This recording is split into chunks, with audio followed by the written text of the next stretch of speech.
swirling for this rivalry that has seen it all through the years. Action so intense that 3 rule changes have come from it just in the last 15 years, and now it comes with a great sense of urgency. First quarter of the season is upon us, and each team still trying to pass their first test. Mason Rudolph awaits his turn. The Steelers won the toss. They defer.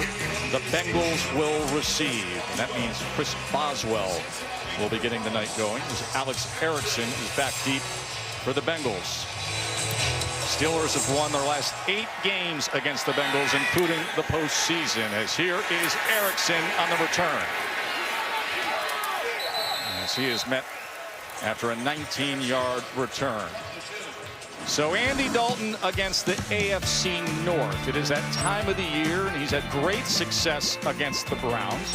Has a winning record against the Ravens. And that emoji looks a little sadder when you get to the Steelers. 3-2 mark against the Steelers.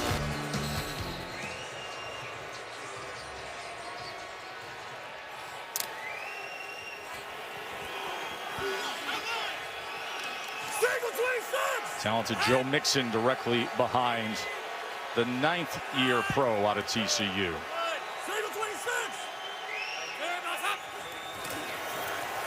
And Mixon will get the night started as he is ridden down by Mark Barron.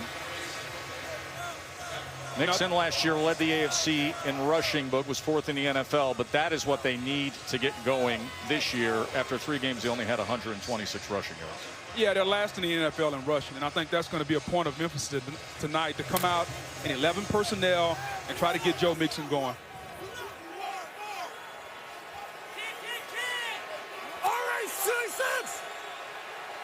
Second and 6 now. This time in 12 personnel. 1 back, 2 tight ends. That is 2nd and 6. Not much room with Bud Dupree making the tackle.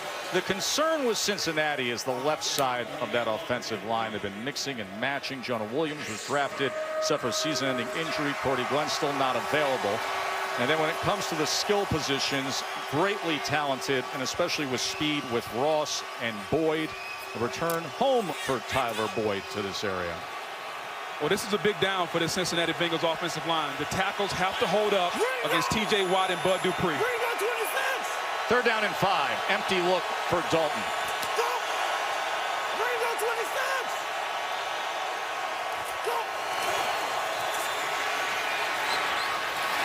And he's able to go back shoulder that time to Tyler Eifert. So a 1st down for Cincinnati on the 14-yard reception from Eifert.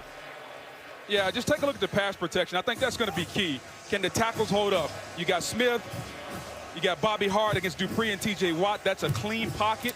You give Andy Dalton a clean pocket, he's one of the better quarterbacks at getting rid of the ball really quickly.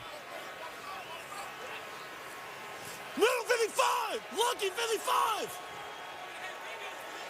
Ringo 26.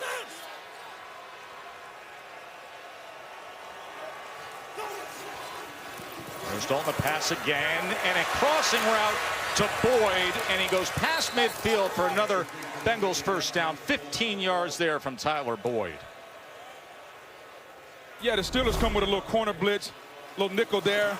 Joe Mixon picks it up. Dalton sees Boyd. Just a nice pitch and catch. You see the blitz coming. Usually if you throw where the blitzer came from, you'll have an open receiver. Nice job by Andy Dalton. Boy, and Boyd has really blossomed. Yes.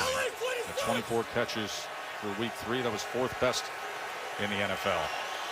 As Mixon motions back to the backfield here. This opening drive for Cincinnati. Mixon able to find a crease before he's ridden down by Mark Barron. That has been a concern, as the run defense of the Steelers. You have some familiar names with Hayward and Tuitt. Devin Bush, the inside linebacker, the rookie out of Michigan, the much heralded 1st-round pick. And then in the defensive backfield, the newly acquired Minkah Fitzpatrick came over in the trade from Miami. Well, it's a defense that's got to play better. In the starting lineup, you have 8 first-round picks, and their best player, Stephon Tuitt, was drafted in the 2nd round. A lot of talent, but they have to play together. 28th against the run, 31st against the pass so far this season. Play action, and here they come. And coming in is Devin Bush. The rookie delivers early for the Steelers. Yeah, let's just watch Devin Bush right here. He's going to identify when the tackle goes down right there. Now tackle goes down. Nobody to block Bush. He comes free.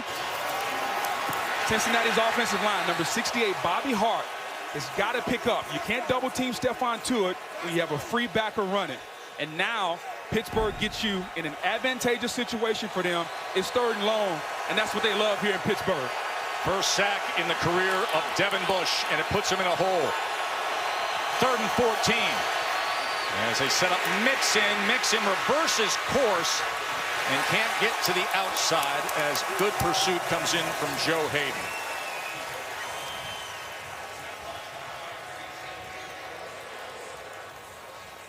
It's a good start by the Steeler defense.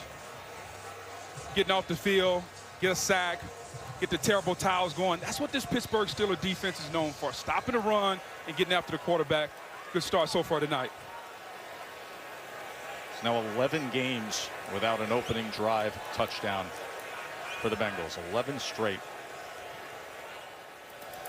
Huber on punt away. Switzer calls for the fair catch and secures it near the 12. So Mason Rudolph, the start here at home on Monday Night Football when we come back. The 37-year-old Ben Roethlisberger, who had successful elbow surgery last Monday, and that of course means that we get the 24-year-old Mason Rudolph as the starting quarterback now for the Steelers. We asked him the other day, we sat with him. By the way, he's a great young man. Oh yeah. The thing's not too big for him. We said, what was Ben's advice? He said, this is your time, be vocal. He has been. He acts like a leader early on in this process. He's a rhythm quarterback. It's important for Randy Fichtner and the Steelers to get Mason Rudolph in rhythm early. James Conner as the lone back behind him. Blue 20. As Conner finds very little room with Andrew Billings crashing down. And on goes to number 30, James Conner. That Steelers offensive line, you got the 3 Pro Bowlers and all the veterans, and then when it comes to the skill positions, you got James Conner, who was named to the Pro Bowl last year, but the run game has been a struggle with the Steelers as well. Well, and it's the offensive line, especially the left side. Foster and Villanueva haven't played well. They're going to have to change that tonight against a very formidable front from Cincinnati. There's Juju in motion for Rudolph, who will have his first pass attempt of the night, and it's a short completion to Johnson. Ball came out, and the Bengals are saying they have it. And they do. That was Jesse Bates with the fumble recovery. Ruling on the field, the catch, fumble, recovered by the defense. Yeah, it looks that like was Nick Vigil who knocked it out, Boog. Yeah, Nick had the fist in there and knocked it out. You know, as you're going to the ground, oftentimes you kind of lose a little strength on that ball. We've seen a lot of it last night when Zeke Elliott went to the ground in the Sunday night game. He lost the ball going down. Got to squeeze that ball as you're going to the ground.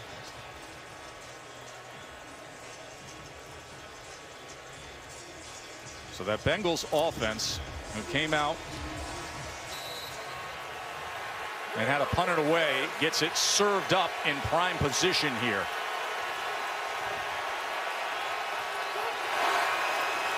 Dalton to the end zone. And beyond the big 6'5" Auden Tate, who was covered by Joe Hayden. And as we look at this Bengals offense, I want everyone to think L.A. Rams East. Zach Taylor comes over off the Sean McVay free. He touched his cloak, so he got a job. That's right.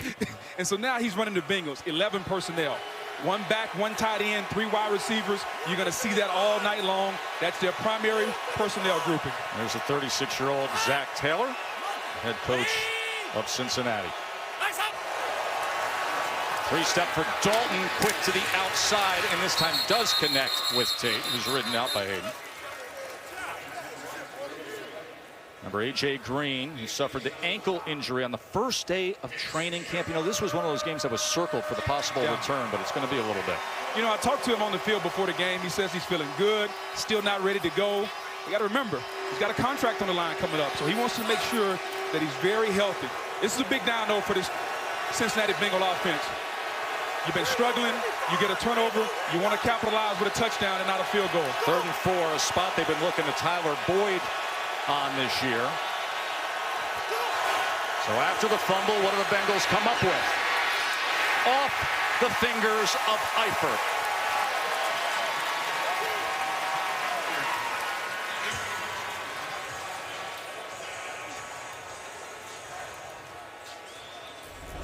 Empty formation. Eifert is in the slot against Mark Barron. It's just a slot fade. He lines up in the slot, runs to the corner. Dalton tries to drop it over the shoulder. You ask him in a private moment, he probably says, you know what, if I get 2 hands on it, I should catch it. Well, Randy Bullock comes on. He's 4 of 6 on the year. This will be from 28.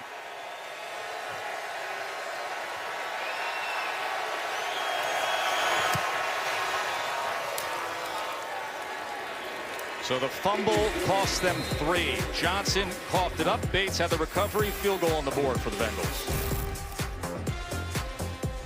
Monday Night Football is brought to you by Progressive Insurance, handing off big savings to you. And Burger King. Try the all-new Impossible Whopper made from plants and now available nationwide. November 2nd, 1970. Bengals-Steelers. First time they played, it was on Monday Night Football. The first season of Monday Night Football. Bradshaw got pulled from that game. Steelers went on to win with Hanratty playing quarterback, 21-10. Chuck Noll, Paul Brown coaching against each other in that Monday night game. Noll, of course, with the Steelers, 69-91. Pro Football Hall of Famer. Brown with the Bengals from 68-75.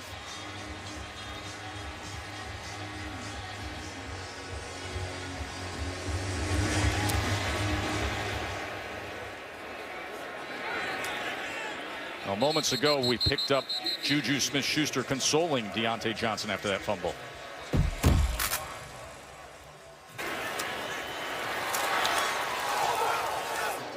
Yeah, hey, so when you dive, just make sure you cover like this, because like every time you dive forward, they're looking to punch out like this way. You know what I mean? So you good? You're good. Just 2 hands on the ball. You good? Hey, you got a long game. You know, it's funny to think of Juju playing that older brother role because he's so young, even though he's 22. Johnson's the rookie, he's 23, but that's his role now. Well, he's a veteran leader now. That's right. Even though he's young. That's good by him, letting the young guy know, hey, it's okay, it's early. Here's a quick strike on the slant as he goes to Juju Smith-Schuster. Bates with the tackle. Bates had that fumble recovery moments ago. Mason Rudolph going with a little tempo here. They want to get him in rhythm. Yeah, they want to establish the run game, but they want to make sure he's comfortable. You saw a little play action / RPO. They want to make sure they do the things that he did at Oklahoma State because they know he's comfortable with them. The RPOs and throwing deep. 2nd and 1, play caller's dream. Just moved the chains here with Connor. So James Conner last week had that 4th quarter fumble and was recovered by the 49ers, and they marched in for the game-winning touchdown. And this is what's going on this year with him. Just a 2.8 average, 4th lowest in the NFL.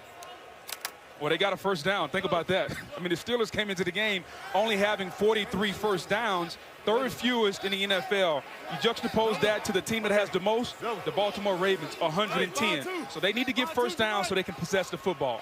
Jumbo looking here with Zach Banner checking in. They're short on tight ends now with Vance McDonald inactive, and Samuels will take it straight ahead. Jalen Samuels, who's the do-it-all player out of NC State. This Bengals defense up front, they've got talent there with Atkins, Hubbard's developing into a nice player, of course, Dunlap, the veteran, Brown and Vigil. The linebackers' forced fumble came from Nick Vigil moments ago, and then that defensive backfield with the veteran Dre Kirkpatrick. The strength of their team is the front 4. They're going to win this game or lose it based on how that front 4 plays against this Steeler offensive line. Here's Samuels with a tap pass to James Conner, and Conner goes ahead off the jet motion for a first down. 7 yards there as they line up Jalen Samuels, and then they get Conner going. Yeah, you just got a little tap coming around. Tap to Samuel, to Conner. He goes up. Number 71, Matt Fowler, does a really good job of climbing up on the defensive end to the linebacker, just trying to get Connor the ball in space. They've been struggling with the running game. Nice creative play there by offensive coordinator Randy Fichtner. Now Samuels is sitting there as the running back as he takes the handoff to midfield. Jalen Samuels is a guy when he was at NC State who played some fullback, some tight end, some wide receiver, was a good-looking running back. Here he is, second year now in the pros, and never taken a direct snap prior to that moments ago. No, but he can handle that because he's used to playing that running back position. So I like how they use him here. He's backing up James Conner. Form a nice little duo, him and Connor. There's Randy Fichtner, the offensive coordinator for the Steelers. And his job is different now. When he had Ben Roethlisberger, he could call the game for Ben and let Ben use his improvisation skill. Right. He's got to call the game in rhythm for Mason Rudolph. Here's Johnson now as Johnson catches a seam. So maybe that encouragement from Juju Smith-Schuster pays off as an inspired run there, catching that angle. Yeah, and what a block by number 30, James Conner. You know, when you're a running back, you're not just going to run the ball. You got to block sometimes for other people. Watch number 30, James Conner, coming out. He's rolling at the point of attack. Does a nice job right there, throwing the block. Now Johnson can get the corner. It's good football there. Third-round pick is Johnson out of Toledo. Benny Snell Jr. in the game now at running back. As he has tried to get that dive ahead. He's going to be about half a yard short of that line to make.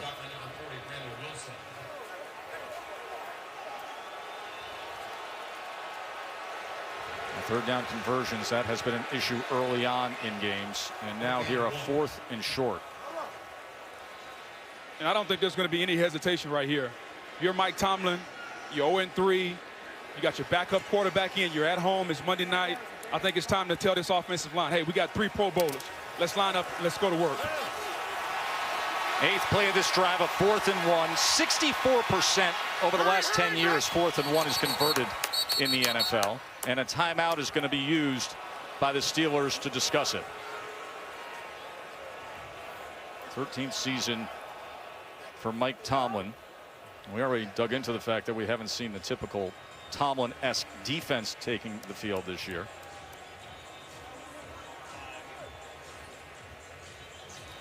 Well, after the Washington Mystics took game 1 against the Connecticut Sun, we're going to have game 2 of the best of 5 WNBA Finals. That comes your way tomorrow at 8 Eastern on ESPN.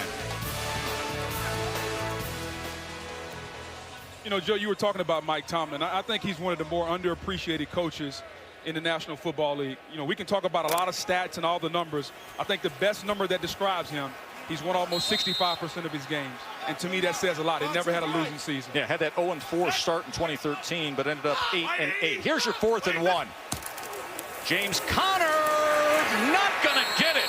Brandon Wilson came all the way around and was the first guy to get to James Conner. Heck of a play. He's coming off the corner there, Brandon Wilson.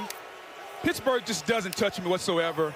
I mean, that's stealing right there. When you don't block the end guy on the line of scrimmage, you got to. Steeler Nation, wanting to be physical tonight, both offensively and defensively.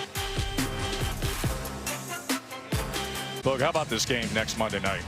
With Baker Mayfield and the Browns coming off of that impressive win at Baltimore. And Jimmy G and the, are you ready for it, unbeaten so far this year, 49ers. You got the Pats, you got the Chiefs, and then there are the Niners at 3-0. And here are the Bengals after the stop on 4th down. Dalton sets up the screen to Mixon, and good pursuit by the front of the Steelers with Devin Bush again being very active, the rookie out of Michigan. Yeah, Devin Bush can come downhill. They love his speed. He ran 4.4 at the combine. He's at his best when he's playing in space. He can key it and diagnose it and come downhill quicker than anyone. As we see the Bengals with a little tempo a la the LA Rams. Zach Taylor said he wanted to do it tonight. We're seeing it early. 2nd and 11, 4-man rush to the outside, batted away that time by Mike Hilton. You know, and Hilton's a guy you see a little more in that nickel slot against the run, but here he comes up with a nice pass defended. Yeah, he made a good play, but if Andy Dalton were to throw that ball to the outside, I don't know if Hilton can make that play. Bad ball placement by Andy Dalton. That ball has to be to the sideline and lead his receiver away from Hilton. So a 3rd down and 11 for the Bengals.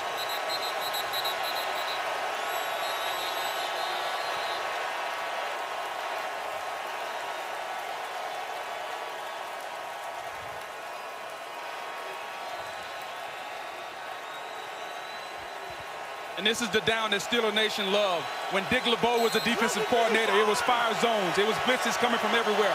Now it's Watt and Dupree trying to heat the quarterback up.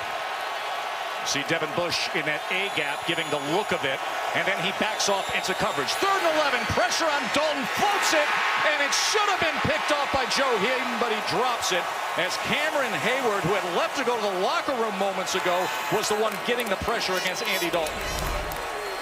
Yeah, I just love what they're doing inside. Watch these two guys inside, the way they're coming inside and collapsing the pocket. Both of them, Tuitt, Cam Hayward, Tuitt gets through, hits him. That was actually Tuitt there. Yeah, Stephon Tuitt came inside, and Joe Hayden, the Florida Gator, he's known for his hands. He dropped that one, but that was all set up by Stephon Tuitt, who's having a heck of a season right now. He's been their best defensive player so far.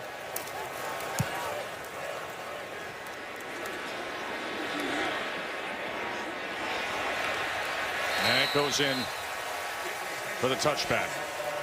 59-yard punt there. Hayden had a shot of it, and he knew it.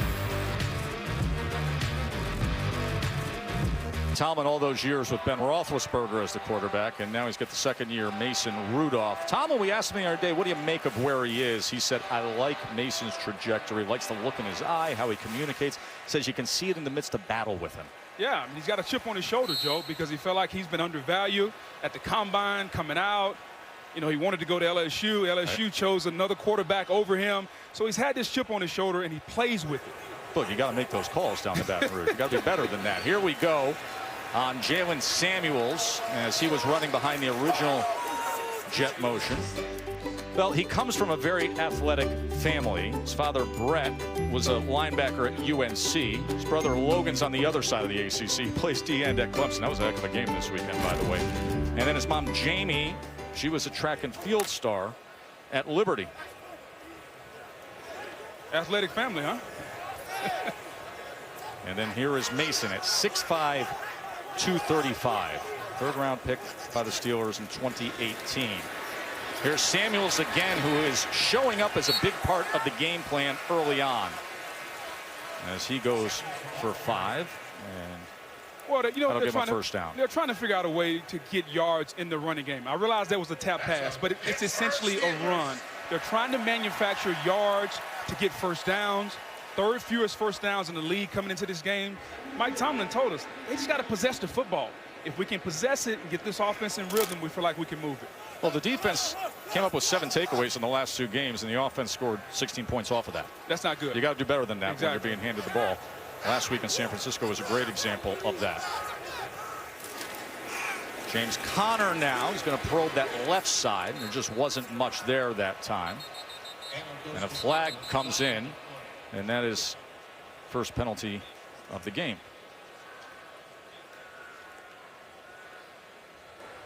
Illegal use of hands. Hands in the face. Defense number 99. 5-yard penalty. Automatic first down. Yeah, let's just take a look at what they're doing here. Cincinnati, they got what they call big base. We got 3 defensive tackles in the game with Dunlap and Hubbard. It kind of looks like a 3-4, but it's really a 4-3 with an extra defensive tackle. They call it big base. They didn't show it during training camp. That's their run stop in front. They know Pittsburgh wants to run the football, so you see big base out there tonight, you know the Bengals are thinking run stopping.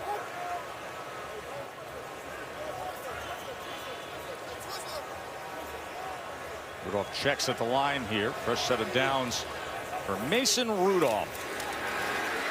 With time, he's going to take a shot downfield and incomplete as he was looking for Johnny Holton, and the flag comes in with the coverage from Dre Kirkpatrick.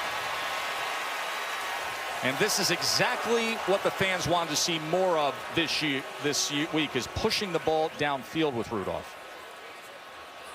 Pass interference. Offense number 80. 10-yard penalty. Repeat first down.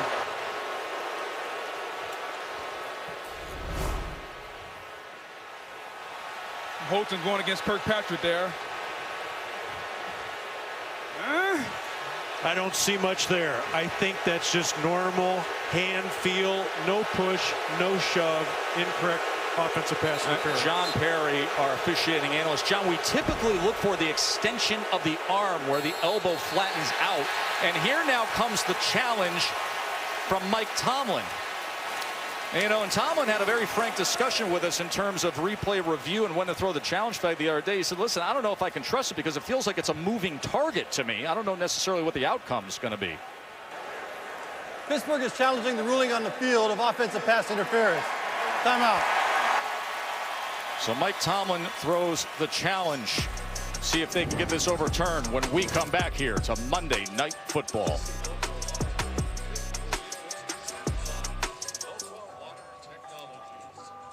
Referee John Perry in the booth with us. What do you see here, John? Joe, number one, we go into the replay assuming the official is correct. Number two, clear and obvious visual evidence to make a change.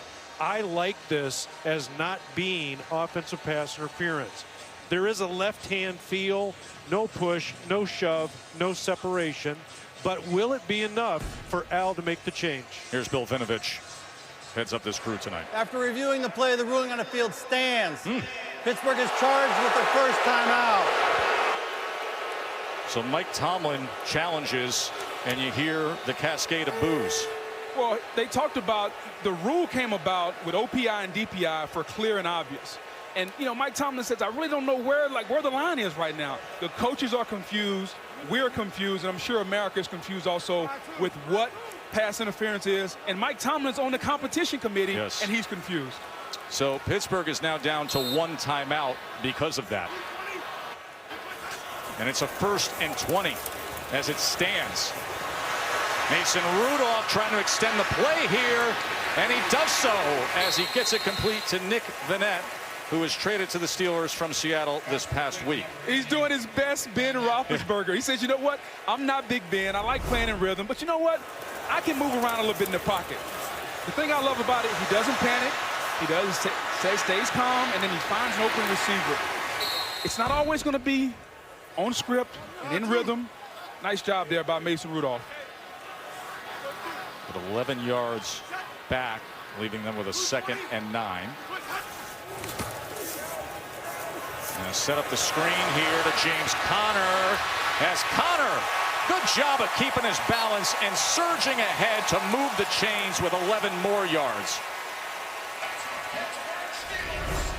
You know how we love a screen when the offensive lineman can get out front and Pouncey also. When you can do that, now we got something cooking here. 66 to Castro, 53 Pouncey. Lineman in space. Here comes Conner. Moving the chains. That's what the Pittsburgh Steelers want to do. And getting out of the big hole after the penalty. Exactly. Good job by Mason Rudolph doing that. Samuels is back for that direct snap. They showed this earlier tonight. Final moments here of the first quarter. As he goes with an option, he keeps, tries to get to the edge, and he's past midfield as he was able to get around Carlos Dunlap. Well, you can tell what they're trying to do. They're trying to manufacture offense with a young quarterback. Wildcats, jet sweeps, jumbo runs, move the ball and help Mason Rudolph out.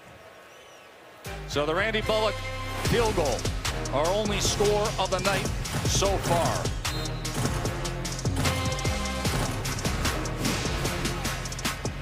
Beautiful night here in Pittsburgh as our aerial coverage is brought to you by Goodyear. Joe Tessitore, Booger McFarland, Lisa Salters, and our officiating analyst John Perry with you here for the 100th all-time meeting between the Bengals and the Steelers. Start of the second quarter, they overcame the offensive pass interference as Mason Rudolph, 7 of 7 to start the night. Conner is met and goes ahead for about 1.5 yards. They're trying to manufacture offense. You got Samuels at the quarterback position. Little wildcat there, trying to create some running room downhill.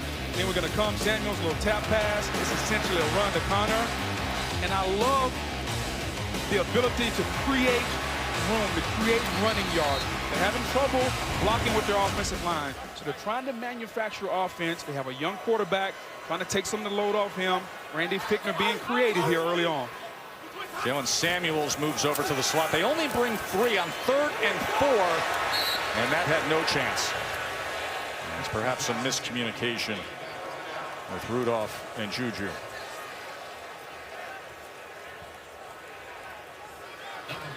Bengals dropping 8. They only rush 3 there. Anytime you drop 8, you're saying we're going to give you some throws underneath. We're going to force you to read the defense out. Mason just couldn't get it done there.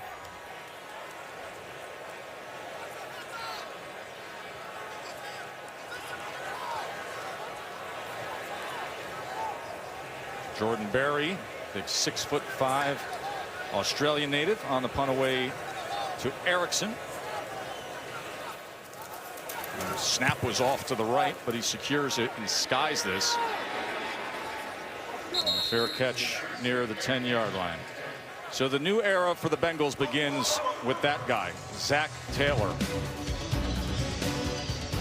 Zach grew up in Norman, Oklahoma. We asked him, hey, you know anything about playing in a rivalry game? He said, yeah, Dad used to take me to the Red River rivalry all the time. Dad played for the Sooners. Then he goes and plays for Nebraska, where he was a heck of a quarterback. 17 wins, spent some time in the CFL, and then started his coaching career, spent time with the Dolphins, was the interim OC there, and then the connection with Sean McVay. And that was the launching pad with what the Rams did last year. He had 3 job interviews to become a head coach, and he loves how things are set up in Cincinnati for him. Well, and we're going to talk a lot about the offense, but he said the biggest thing I want to change here in Cincinnati is the culture. A lot of the guys feel like the energy was gone with Marvin Lewis. Zach's coming in. He's bringing a lot of energy, trying to change the culture here in Cincinnati. There's Mixon on 1st down, and Mixon is met as filling that hole and fitting it up was Devin Bush. He's had a good start to the night.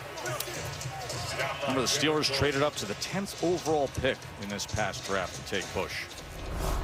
Yeah, but I love what Devin Bush does, though, right there. You got guys inside to it, Hayward eating up blocks, and now Bush can do the thing that he loves to do, run and hit coming downhill. 2nd and long here. Cincinnati is an empty. Now, if you're a blitzing defense, you have to declare early and empty.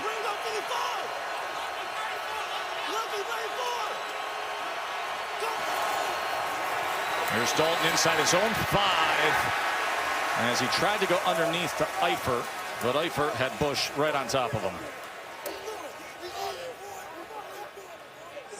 And Devin Bush grew up in Florida. How about that baby photo? They're both dressed up as Buzz Lightyear as well. By the way, his older sisters were everywhere he went as a kid, just loving on him. See Jasmine, she played some soccer. Deja won a national championship for Florida State softball. They got great bloodlines in that family. His dad and him. Well, that was the 1st-round pick of the Falcons. 3rd down and 10. Dalton pumps once and then tries to drive the ball to John Ross, but a flag is down back at the 1-yard line. I think we're going to get a holding on Bobby Hart on T.J. Watt here. Watch. Illegal use of hands. Hands in the face. Offense number 68. Penalties decline. Result of the play. 4th down. 2nd straight 3 and out.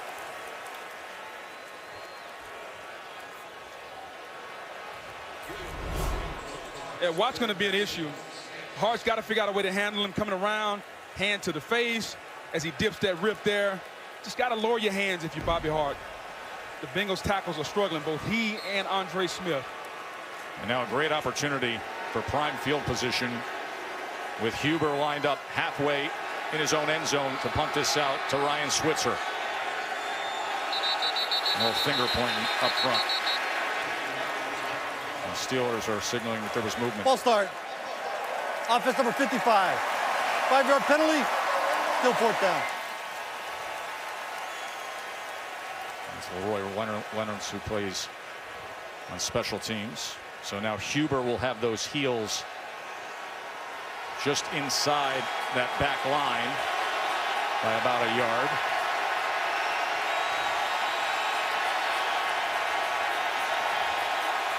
It's a good opportunity to set up the return if you're Pittsburgh.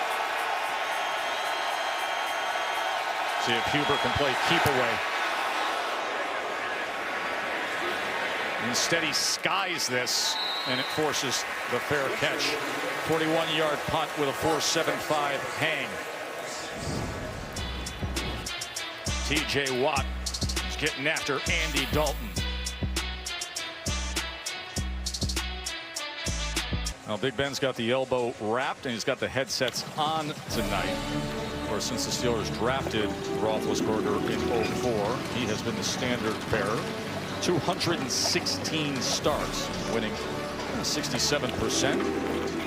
And then you got the backups falling behind in little dinghies there, including that one flag there with Mason Rudolph. He now makes his second start as Roethlisberger out for the year. Had the elbow surgery a week ago. So you have that exchange of possessions there, and then the punt from the end zone. And the Steelers pick up 34 yards of field position after that exchange. So Rudolph and the gang will start at the +46, trailing by a field goal here early in the second quarter. You know, I love the creativity of offensive coordinator Randy Fichtner, but at some point you're going to have to let Mason Rudolph drop back and throw the football down the field and read the defense. Mason last week said the opportunities were there to do so. It's up to him to get the ball downfield. See what they offer up here on this offensive series as he's flanked by James Conner.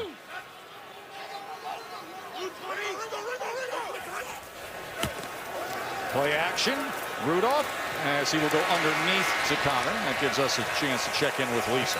Some observations from the Steelers sideline. While the offense was off the field, Coach Ben Roethlisberger was over here on the bench looking at the tablet, relaying what he was seeing, not so much to Mason Rudolph, but to the other receivers. So Ben Roethlisberger, he's getting involved down here on the sidelines. You know, it's funny, Lisa, the other day we said to Mike, what are your expectations with Ben on the sidelines? He said, he can't throw the ball. I have no expectations.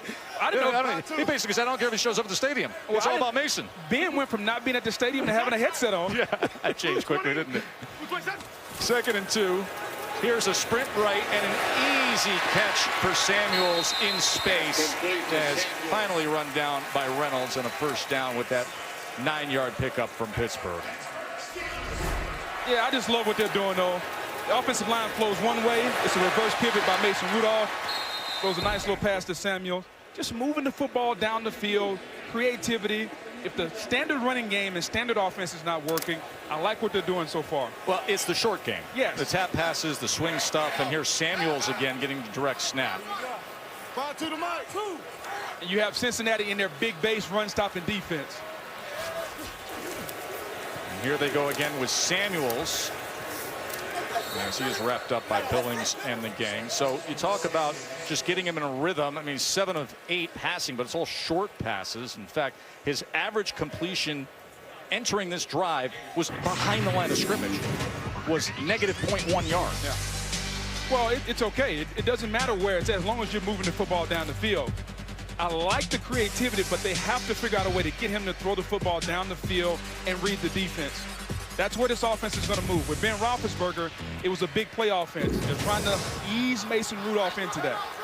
The Steelers have 6 catches by running backs just to showcase that point. Here's 2nd and 7 as he goes to another running back, Samuels, for 5 yards. So it'll be 3rd and short from there.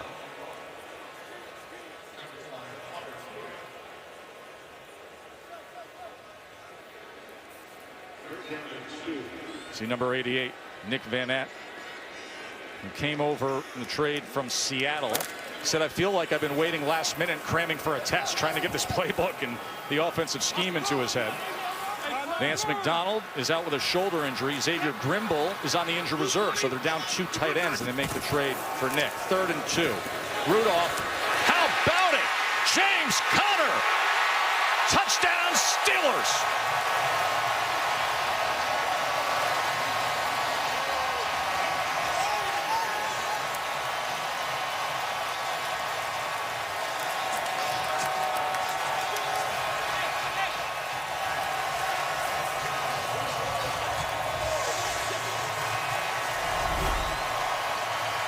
Yeah, it's a sprint out there, and you see Mason Rudolph, and I think right here, he wants to throw this football here. It's not there. He continues, sees James Conner. Now Van Ness turns into a blocker. They were trying to get another quick, easy throw Instead, he threw it to Connor, and Connor did the rest.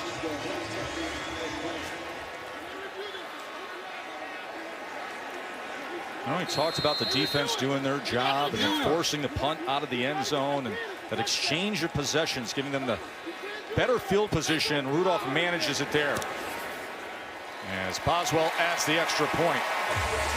And James Conner, 21 yards. First touchdown of the night here in Pittsburgh.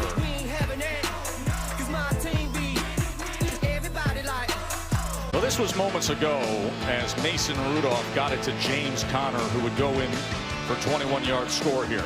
But what I wanted you to watch is the reaction by the offensive lineman. And Booger, I'll tell you, that is always the telltale of how a team feels about their quarterback. And this young man at 24 years old, just his second season, and he's charged with replacing a future Hall of Famer and trying to become the 7th team since 1978 to go from 0-3 to making the playoffs. Alex Erickson on the return for Cincinnati as he is chopped down at the 25. You spend time with Mason Rudolph and you quickly realize it's not too big for him. He can handle it. No, it's not. I mean, he loves this atmosphere. He's a smart quarterback. He understands his capabilities. He understands his strength. I just like how he's taken to this situation. He knows that I can go out. I want to throw the football down the field, but my job as the backup quarterback is to move the football down the field, and he's embracing that, and that's what I love. And then the big guys are embracing him, right? Those big guys are saying, attaboy, get after it. Galvanizing this group. 7-3 Steelers lead here at Heinz Field.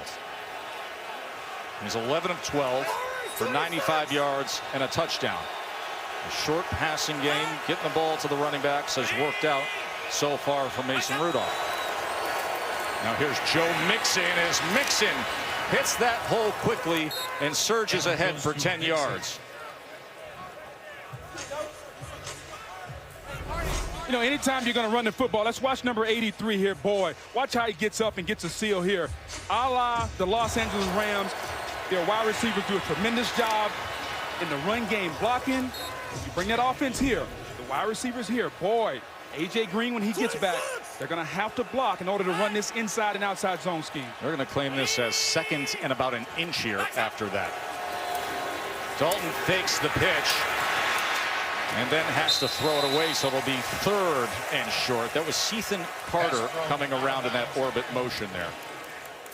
I love Joe Mixon, and when you talk to Zach Taylor, he says, no, he's not Todd Gurley, but he envisions the same type of runner, a downhill guy, a 3-down running back. He can run the inside and outside zone, the jet sweep, and I can throw him the football on the screen passes. They're slowly building something here, and they like what they're building around Joe Mixon. Here's 3rd and a few blades of grass. You turn around, you hand this football to Joe Mixon, you say, big guy, let's get me a yard. Dalton quarterback sneak, and he's able to go through for 1.5 yards and a first down. Andy Dalton at 3-12 record against the Steelers. However, Boog, he is the last quarterback to beat the Steelers on Monday Night Football. That was all the way back week 2 of 2013. Andy's just been consistent his whole career. I mean, he doesn't get too high, get too low. The Red Rifle has just been a consistent guy for this organization.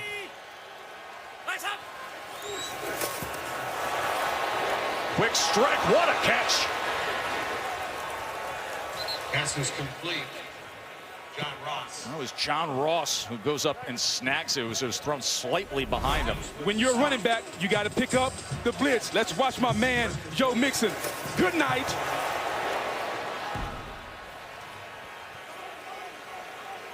Turbo's hot. Filthy Brady, filthy Brady, filthy Brady. Well, he checks to Filthy Brady.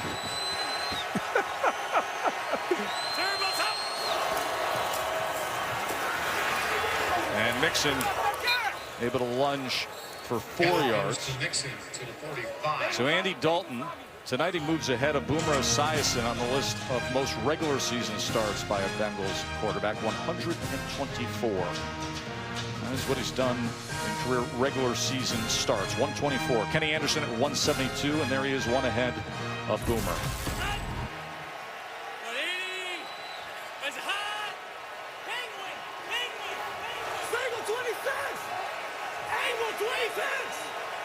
Angle 26.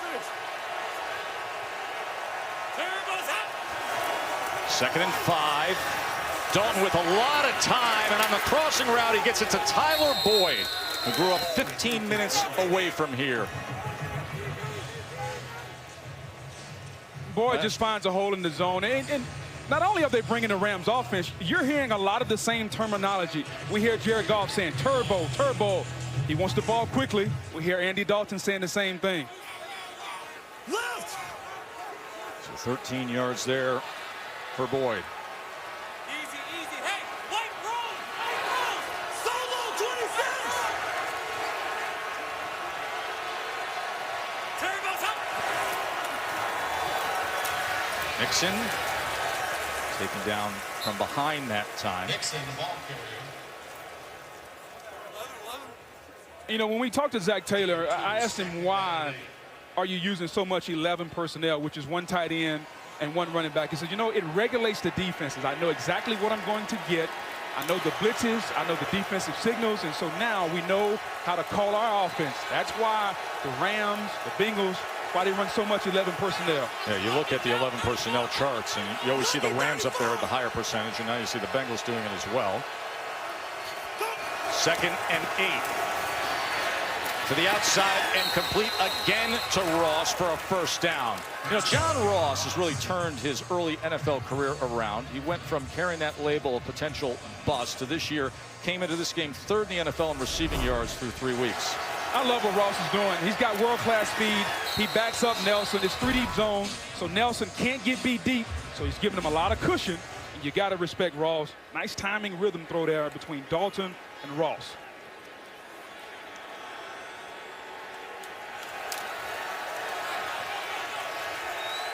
Coming up on 6 minutes to go here in this 1st half. And play number 9 on this time-consuming drive. And you see quickly Boyd turning and calling for the timeout.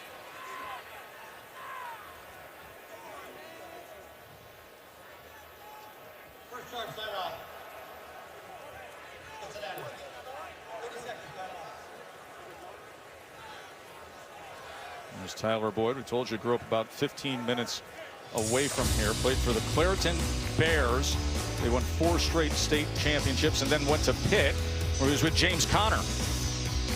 So a couple of college teammates who played right here at Heinz Field. And now going up against each other in this rivalry.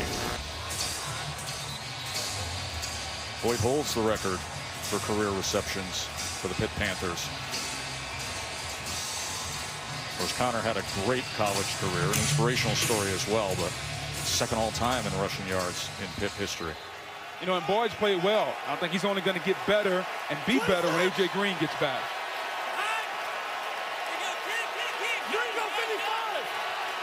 They love the tight splits here.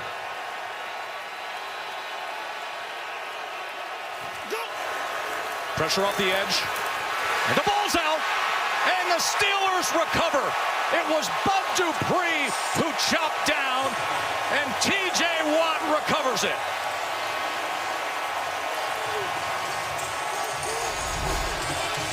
Bud Dupree with a good get off, the chop, the dip, the lean, and then what the good ones do, they go for the football, and he gets it out. Sack calls fumble by Bud Dupree.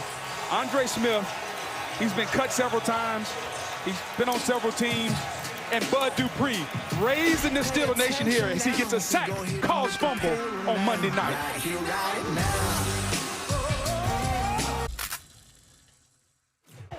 Get on the mic, talk loud on the mic. So, how many girls do you like? How many girls are you talking to right now? Good, good. Get yourself a beer after. Say it's on me. All right, Bug, I think Juju is abusing his Monday Night Mike privileges. Chris Boswell couldn't get away quick enough when he came, but he's trying to get guys to talk now and give up information here. So after the strip sack, the Steelers get to work with James Conner. The Bengals offense, the red zone struggles. 2 possessions, just the field goal, and then that turnover moments ago. Yeah, and then, you know, Juju Smith-Schuster, the big question. No Antonio Brown, Yeah. Can he be a #1 receiver? I think he can, but he can't do it by himself. You're going to need complementary guys around you, very similar to the way that he was with Antonio Brown. He can be a number one, though. Make no mistake about it. I mean, the guy had 111 catches last year, went for over 1,400 yards, right? I mean, Absolutely. He's got it all, and he's so young. 2nd and 7, and once again going to the running back, and once again moving the chains. 8 more yards, Rudolph to Connor. It looks like a simple play. The Bengals are in a 2-deep defense, which means 2 safeties back. The middle of the field is open. Take what they give you. You'll never go broke taking a profit. Just take the dump down, let the running back get your first down.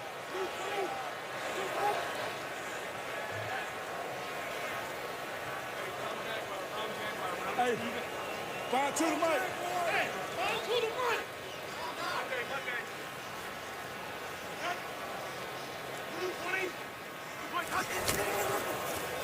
One-man rush against Rudolph, and underneath to Johnson. Remember, Johnson fumbled early on. That led to the field goal. Here he gets the reception for 7 yards.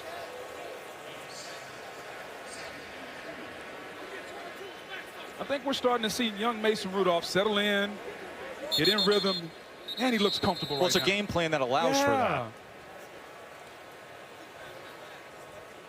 9 of his 13 completions are to running backs tonight. You see Big Ben active on the headset, helping out, supporting Mason. William Jackson trots off, starting corner. He has 10 pass breakups since the start of last year. That's the most on the team. Yeah, the Bengals got 2 pretty good corners between Jackson and Kirkpatrick. Their front 4, the corners, kind of the strength of their defense. They love playing those 9 routes. Those guys, 27 and 22, love going deep. 2nd and 3. As Samuels comes in now at running back. Rudolph looking over his options, checks down to Samuels, who beats the first man easily and then takes a wiggle past midfield. 7 more yards. How about the patience, though? How about how calm he is? He doesn't panic. He's just sitting back there. He gets the ball. The offensive line does an outstanding job. He has 3, 4, 5 seconds. Nothing there. Dump it down to Samuels. And allow those fast guys to make a play for you. Easily getting past Nick Vigil. Just getting it to these running backs time and again.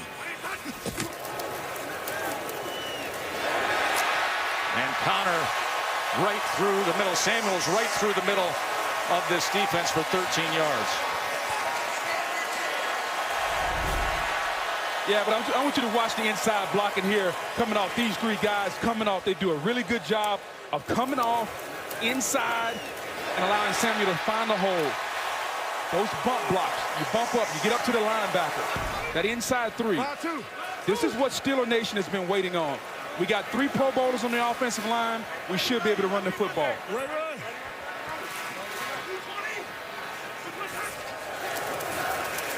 Get it out to Juju in space as he turns the corner. As Kirkpatrick tried to make that effort to corral him, but 8 yards there for Smith-Schuster.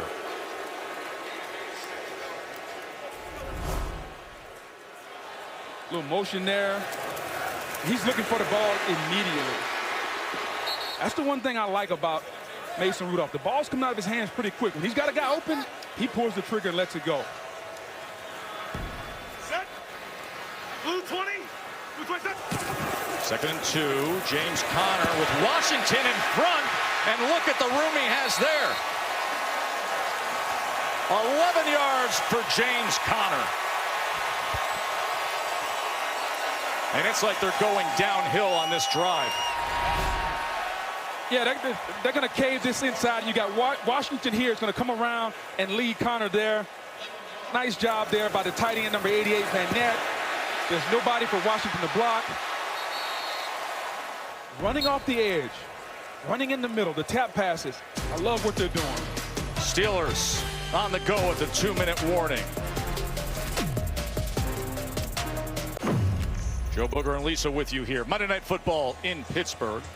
Steelers have the ball in the Bengals 14. They took over at their own 29 with 5:49 to play in this first half. And now the 8th play coming here as we hit the 2-minute warning. Good looking drive being managed by Mason Rudolph, the 24-year-old quarterback. As he swings it around to Juju, who immediately is taken down by Dre Kirkpatrick. That's a loss of 2 there.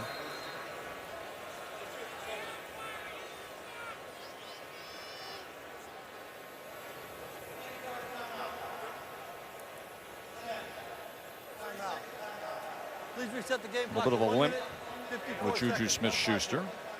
Yeah, Kirkpatrick did a good job. It was man-to-man coverage. He came all the way from one side of the field to the other one and made a tackle. Reminder that Susie and the guys will get you squared away at the half. Peyton's Places. That is the immaculate reception this week. A special performance by Snoop Dogg, featuring T-Dot and DJ Green Lantern. We've got some Snoop Dogg connections in this game, don't we? Yeah, with Juju Smith-Schuster and John Ross. That's right. They came up in his league out in Southern California. He's created a lot of opportunities for a lot of young men who've gone on to great things in this sport. 2nd and 12 now after the timeout by the Bengals.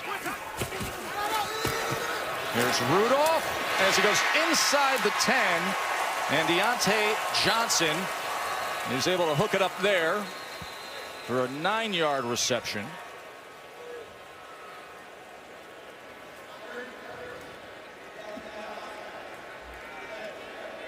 And Cincinnati will use their final timeout.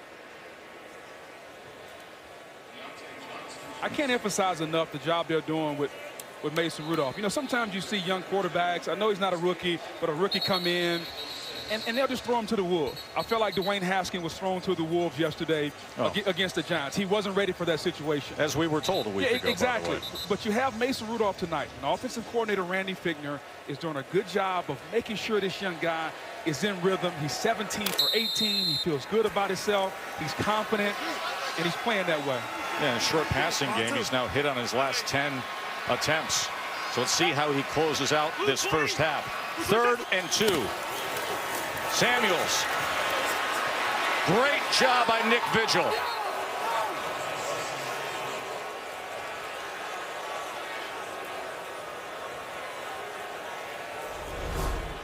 Let's watch number 59, Nick Vigil, how he reads it, diagnoses it, and comes downhill. Beats the block of number 19, Juju Smith-Schuster, number 13, James Washington, and makes a much-needed play for the Cincinnati Bengals.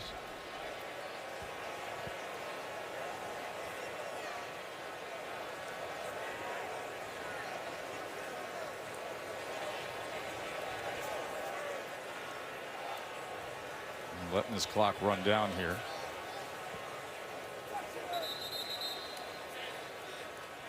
Third and final timeout. Pittsburgh. 30 seconds. So there's 61 seconds left for Chris Boswell to come on for Coach Tomlin. Boswell had a little bit of a shaky season a year ago and a rough 2018. He missed 7 field goal attempts last year, 5 PATs. But against the Bengals, that is where he hits the green light. Look at his numbers in his career against the Cincinnati Bengals. 22 of 22 in the regular season, 4 of 4 in the playoffs. So he's never missed a kick against Cincinnati. He's off to a good start this year, 5 of 5.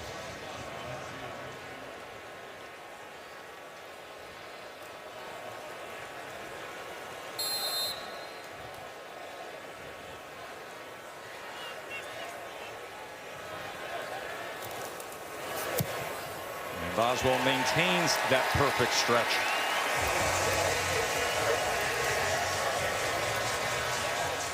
Well, a guy who's very familiar with the intensity of this rivalry made headlines yesterday in the NFL, and for the wrong reasons. Montez Burfict, Raiders linebacker, suspended for the remainder now of the season because of this hit that he put forth on Colts tight end Jack Doyle.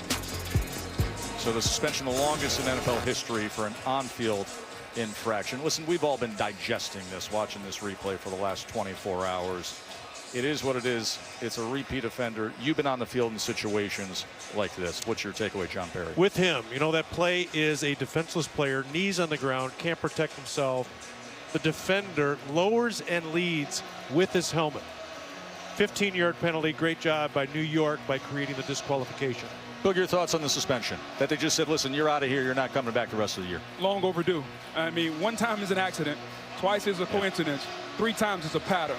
This is a pattern of behavior with this young man. And quite frankly, I felt like Marvin Lewis enabled him in Cincinnati. He couldn't have played for me in Cincinnati. Then he goes to Oakland with John Gruden. If the coaches stop enabling him, then you won't have that behavior on the field. And then, of course, John, you were the referee when this happened at the end of the 2015 season, the wild card game with Perfect and AB. Yeah, keep in mind that officials are working numbers, players. There is no predetermined based on this being Mr. Perfect. This is a personal foul, lead it with the forearm to the helmet of the player, 15 yards. But it was an extra 30 yards actually there because you had the coach coming onto the field with Joey Porter, and then it set up the game-winning field goal by Chris Boswell. So there's the history that is well detailed. And here is Andy Dalton. Remember, no timeouts remain for the Bengals as he connects with Auden Tate, big receiver out of Florida State. Well, this is a situation you practice all the time. About a minute left, no timeouts. Everything's on one. Everyone knows the protection. Dalton had to do everything he could just to hold on to that football that time, with T.J. Watt and Stephon Tuitt crashing home. 3rd sack of the night for the Steelers.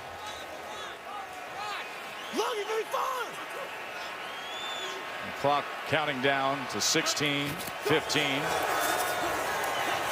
As he's just going to check down to Giovanni Bernard. And Bernard is upended. Pass complete to Mixon. With no timeouts remain for either team.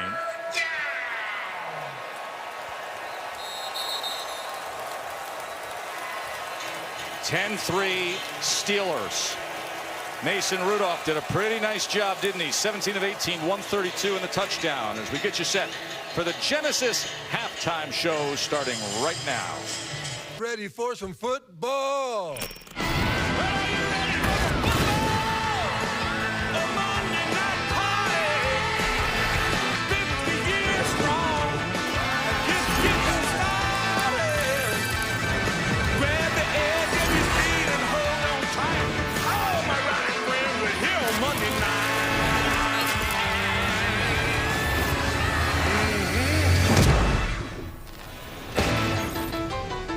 James Conner with the lone touchdown. 10-3 Steelers. I'll tell you, the Bengals offense, they left red zone points on the field. They had a set up for a field goal, and they turned it over when they had opportunities, so they trailed by 7. Hey, this place was just roaring. Just moments ago, we had the Steelers Hall of Honor class of 2019, and 2 of the greats who are just beloved here, right?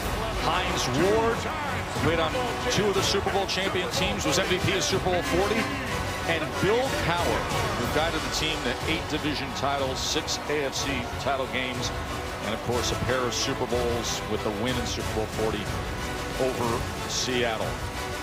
Interesting to see how they went about things with Mason Rudolph now at quarterback, because 10 of the 18 completions were to the running back, and then his average distance thrown downfield was 2.1 yards downfield, but it worked. Oh, it absolutely worked. They talked about getting him in rhythm. They wanted to get the ball out of his hands and get it into the playmaker's hands and allow him to be comfortable. It felt like in his first start at San Francisco, he wasn't comfortable. At home, Heinz Field, they wanted to get him that way, and he looked very cool, calm, and collected in the pocket.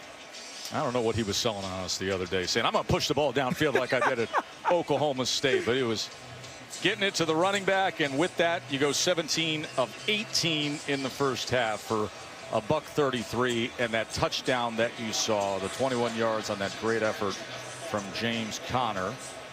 And then the 11-play drive with just a minute to go before the half that was capped by Chris Boswell's 29-yard field goal. We stand at 10-3 as the Steelers will start off with the ball here. Burger King of the moment. Take us through it, Boog. Well, anytime you hold a team to 100 yards total offense, your defense has got to be doing something right. They're bringing pressure. Bush, T.J. Watt coming off one side. He runs 4-4. He showed it getting to the quarterback. Then you have Bud Dupree against Andre Smith. That's Burger King. Just have it your way coming around the corner. And now up the middle, Cam Hayward, T.J. Watt, inside and outside, just crushing the pocket on the red rifle, Andy Dalton. Defensive coordinator Keith Butler's got to be really happy with this defense. 100 total yards by the Bengals, sacks, pressures, turnovers. Good half so far. I'm going to see a lot of those double nickel jerseys in the coming years here. Devin Bush, the rookie, started the game off with a sack. And now back to Mason Rudolph. And this offense has James Conner with a good chunk play to open up the second half. 22-yard run from James Conner. Just nickel 40. Watch the block here by Filer DeCastro. Little draw action. We're going to sell hi-hat, and then we go downhill. This offensive line has been much maligned. Doing a really good job tonight with some specialty plays. Draw plays, tap passes, screens. Nice run there by Conner. And you saw Conner a little awkward as he got up there and then took himself off the field. So Jalen Samuels comes in at running back.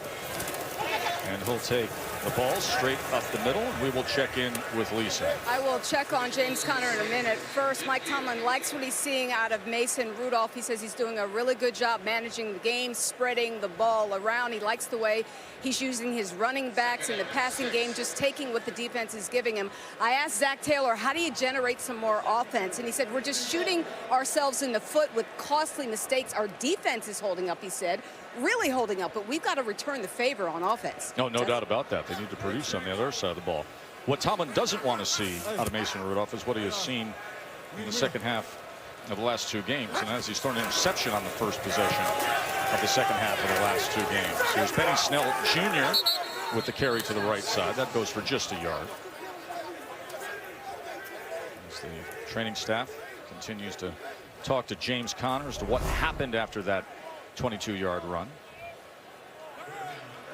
You know, and there were a lot of questions around him last year. No Le'Veon Bell. Can he carry the load? All he did was turn into a Pro Bowl running back.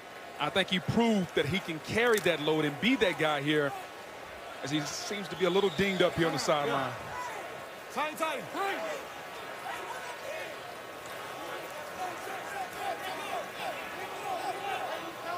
So Samuels flanks Rudolph on 3rd and 5. They bring pressure. Rudolph gets it complete for a first down, as Samuels has become a good target for him tonight. 14 yards there. Well, they bring pressure, but it's just simple. It's two deep zone. You got two safeties back here high. Nobody's covering the hook. It's an easy throw for Mason Rudolph. Blown coverage there by the Cincinnati Bengals. When you bring pressure, you want to make sure you take away the quick throws. They didn't do that then. And flag comes in as there was some substitution in the huddle there. 12 men in the huddle. Offense. 5-yard penalty. Still first down. Just a little shake of the head with the young quarterback making his second career start. Last week went out, played the 49ers, threw for $174, had a couple touchdowns, had the interception. And came up short there. It was the 3rd round pick in 2018 by the Steelers.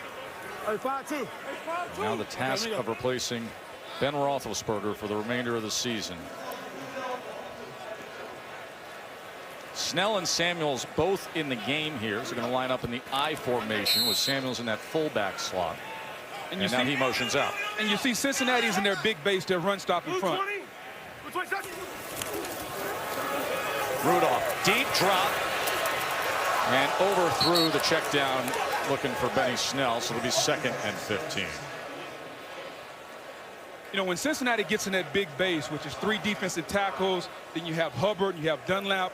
If I'm Pittsburgh, okay, you want to stop the run? I'm going to give you a run look. I'm going to play action pass. Then I'm going to try to get some shots down the field deep. Let's look for that here in the second half as Cincinnati goes to that big run stop in front with 3 defensive tackles and Hubbard, and Dunlap on the edge. Now, we haven't seen many of those.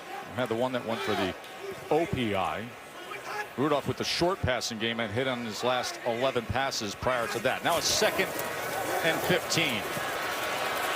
Rudolph.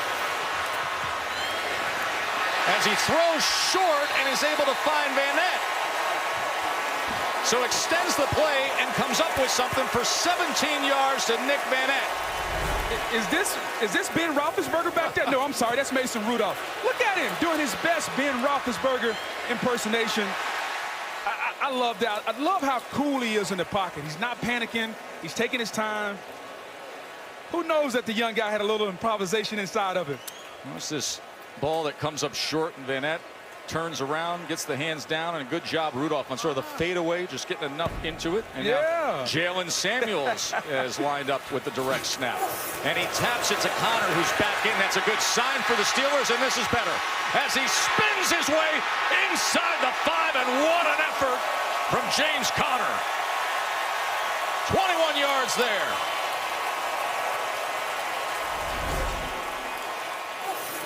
They don't even block number 95. They allow him to come inside, and Rennell Wynn can't make the play. A little tap pass there, and Connor using his vision, finding a hole as he runs toward the goal line.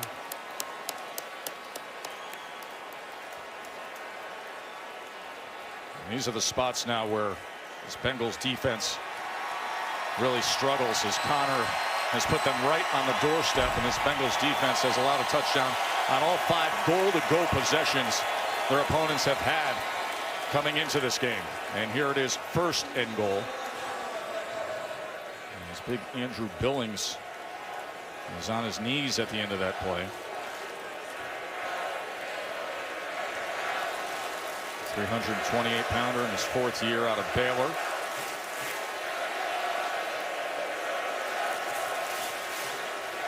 He's a guy that anchors down that inside of the run stuffing for the Bengals. You talk to people that have known Billings for a year, and they say, you want to talk about strength. When he was in high school, he broke the Texas State powerlifting record, and it was held by Mark Henry, the Olympian and the WWE superstar at one point. And Billings comes in and topped him, so he won't be available for the defense here, as the Steelers have this 1st and goal after that excellent play by James Conner. Well, notice where all the yards have come, on the edges. They're running toward the edges. They didn't even block number 95. Rennell Wynn there, he couldn't make the play. And now again, Samuels is in the Wildcat. As Connor's playing that motion H-back position, Samuels, all too easy.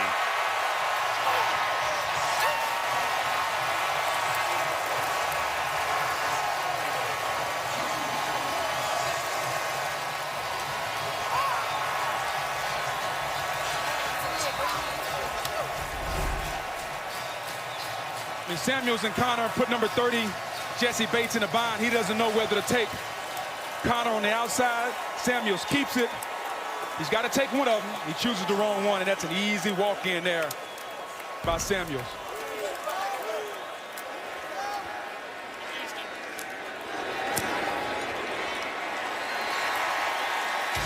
Good way to start the 2nd half for the home team, searching for win 1 on the year.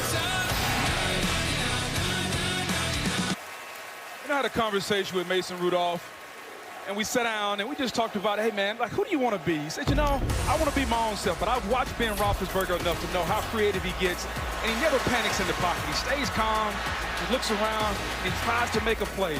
I'm not going to be Ben, but he's showing us tonight he's got a little bit of Ben Roethlisberger in him, and I just love how he's doing it. The moment's not too big for him, and look at him. Ben's got his arm in a cast, and he's coaching young Mason Rudolph. As a veteran player, you love when the young guy does well. You love when he takes coaching. I mean, here they go with Roethlisberger all the way back in 2004, right? And then Rudolph, the only quarterback selected by the Steelers in the first 3 rounds since they took Big Ben. So now you start to hear people say, all right, is this the year where you get a good look at him? Is this the heir apparent that eventually, you know, Ben says, hey, a year from now, elbow's going to be fine. I come back, he's got the contract. But eventually, is this, you hand over the keys to Mason Rudolph? That's what you get to see this year. Maybe. It's a nice sneak peek for the GM, Kevin Colbert, and the head coach, Mike Tomlin. USAA and the NFL pay tribute to our armed forces through our salute to service. Like Kevin Fogler, who is Tyler Eifert's cousin, and whose military career began at the Air Force Academy. Played football there for 3 years, and now an F-15 fighter pilot. We thank Kevin for his service. Tyler and that Cincinnati offense could use a boost right now.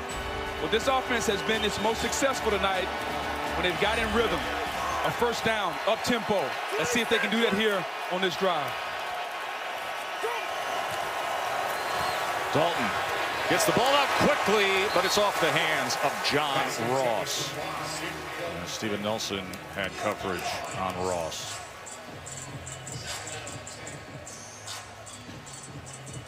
They're trying to get something going. They're searching. That was an RPO there. He didn't like the run to the right, throw it out to the left. I'll try to get Joe Mixon going downhill a little bit. It's like the Rams. Everything starts with the run game. In LA, it's got to start that way here in Cincinnati. Well, that look A.J. Green just gave said a lot, didn't it? Yeah. Dalton. A little bit of traffic, and then he goes down that time. That was Cam Hayward, who said the other day, it's up to us now. No excuses for this defense. Well, I just love what Cam Hayward does here. Just watching how he continues to work, the effort he's pushing. He takes the guard, just walks him back, and he doesn't give up. Tuitt comes in. Strength, power. He's a veteran stalwart. He knows what the steel curtain defense is like, and he's showing it right now. And you're seeing the deficiencies that we talked about with Cincinnati. Yes. That left side of the offensive line. They've been patchworking things there. Michael Jordan, young kid out of Ohio State, just gets pushed back into Andy Dalton. 3rd and 21, and that is incomplete as Auden Tate couldn't hold on. And now Zach Taylor will see his offense trot off the field.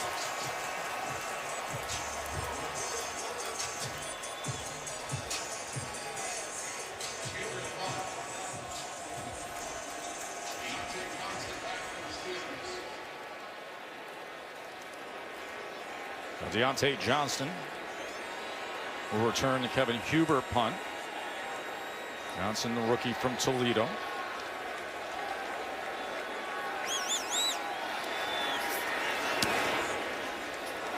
This is not a good looking punt at all.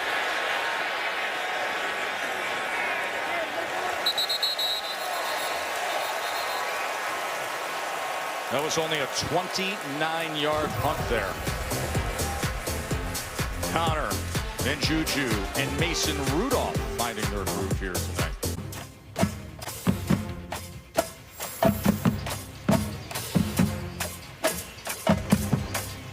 Look, I love this every week now.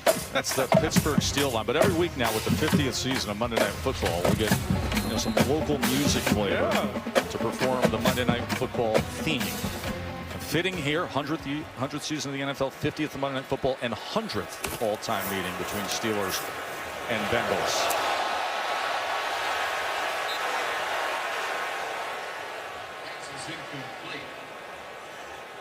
So 17-3 after Jalen Samuels had the 2-yard run out of that Wildcat formation. That Wildcat formation tonight for the Steelers. They've done it 6 times. They've come up with 43 yards and the touchdown, all with Jalen Samuels as the quarterback. And you go back the last 10 years. Now, obviously, Big Ben at quarterback, but that's the most Wildcat snaps by the Steelers in the last 10 years. And tonight, they have utilized it well. And again, in the Wildcat, the offense has the advantage because the defense doesn't count the quarterback as a runner. Downfield strike, wide open, Johnson.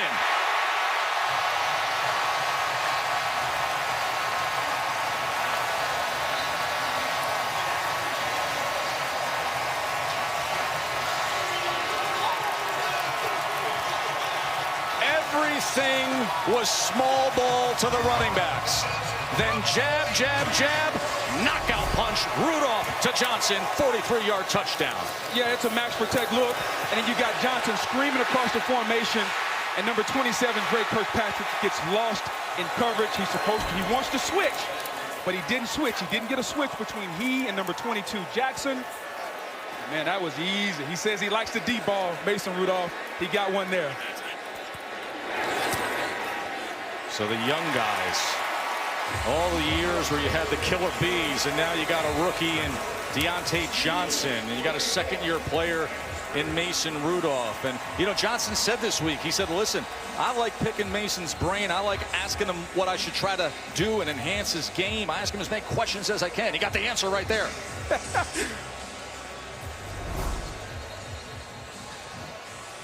You're going to see play action pass, and right there, he wants to switch with him. He's looking, he wants to go that way. 22 doesn't do it, and now Kirkpatrick is hung out on an island. That's how number 18, Deontay Johnson, gets wide open. And look at Mason. He sees that his eyes got big. Don't overthrow him, young fella. Johnson makes the catch, and the Pittsburgh Steelers are rolling tonight. What was that we were saying at halftime, that Mason Rudolph's average throw distance was 2.1 downfield? That was 32 yards in the air right there, huh? It works out pretty well. Well, if you go back to his time at Oklahoma State, that's what he did. That's all he did. Yeah, they threw the football down the field. So it's 32 yards in the air and 43 yards overall for the touchdown of Deontay Johnson.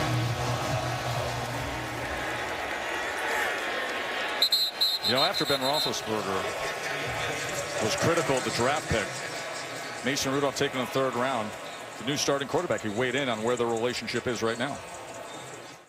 He's very encouraging, obviously, in the situation that we're in now, and he's, you know, he shoots me texts and, hey, little reminders. I might have a question here or there, pre-snap communication or something like that. How to handle, you know, our veteran O-line. Yeah, just when you spend more time with somebody, you're gonna get closer to them, and we have a great relationship. The relationship definitely has gotten better. You know, Ben made the comments about the draft pick. Joe Mixon gets free as he's out to the 40-yard line. 15-yard run there. Yeah, you know, Ben said, you know, yeah, we probably could have used that draft pick on someone else to help the team win now. And Mason said, you know, I didn't take that as a bad comment. I know what Ben wants to do. He wants to win. I know where his heart is. And they have a really good relationship now. As you can see, Ben's helping him tonight. Now Mixon trying to get himself into a rhythm here. Goes for 5 more. Well, I'm glad the Bengals are starting to run the football. The last drive, they came out pass. They had to punt. This offense, 11 personnel, 1 back, 1 tight end. If you watch the Rams, it's a run-based offense, and then it's the play action. They have to get to the run in Cincinnati.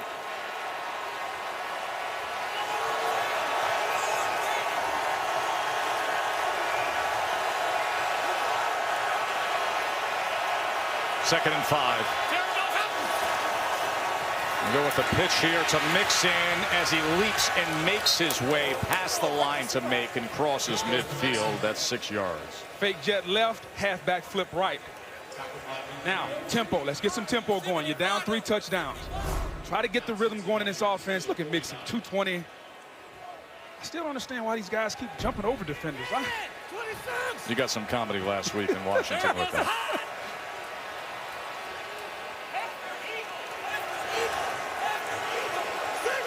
He calls the play, turbo, the ball should come. How will they respond to what Pittsburgh has been able to do? Dalton, pressure, and raining down on him is T.J. Watt. 5th sack of the night for the Steelers. It's one thing to have T.J. Watt against a tackle. You're going to put him against a tight end. C.J. Uzomah has no shot whatsoever of blocking T.J. Watt. He's having a phenomenal year. The effort, the hustle plays. I know his brother J.J. is a 3-time Defensive Player of the Year.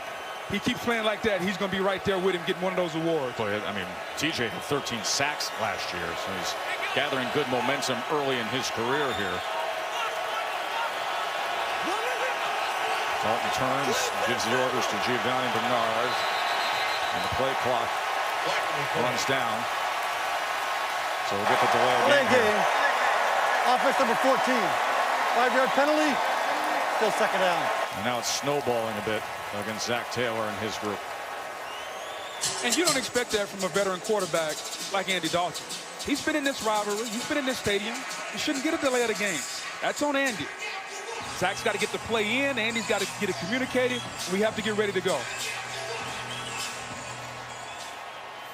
Well, communication is key when you get a new staff, a new scheme, new play caller who's also the head coach, new offensive coordinator in Brian Callahan, 36-year-old head coach, 35-year-old offensive coordinator, and the veteran quarterback. 2nd and 20 now.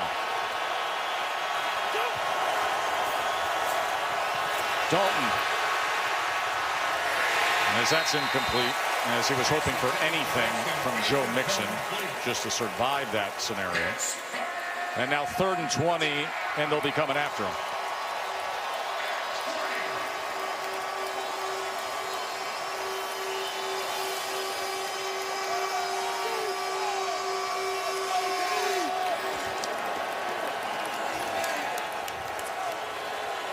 Third and 20.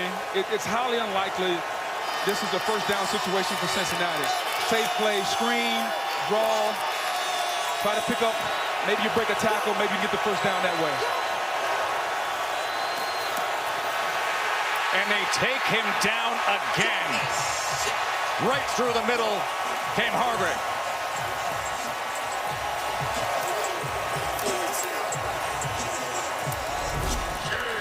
Well, not only is it Watt coming, look at the bull rush. He drops the pad level, he pushes hard, but look inside. Look at number 79. Look at Hargrave coming. It's a jailbreak. Watt from one side, Hargrave to it. They're feasting now. Anytime you get an offensive line in 3rd and long, and it's a drop back situation, as a D lineman, I'm pinning my ears back. And right now, the Steelers defensive front is eating. 6 sacks. Sent the Bengals the wrong way on that possession.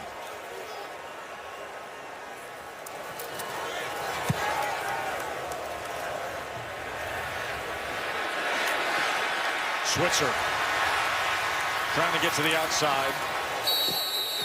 Switzer on the return. Flag is down on the far sideline after that 6-yard return by Ryan Switzer. Bill Vinovich heading up this crew. Of course, Vinovich often seen in the postseason, including what happened last year in the conference championship game in New Orleans. Did work the Super Bowl back in 2014.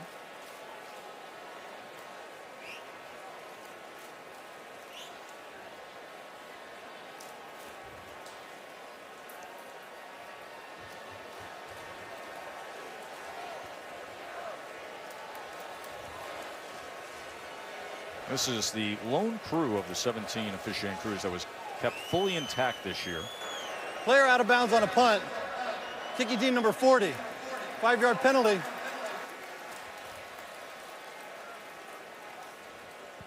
Pittsburgh has elected to re-kick.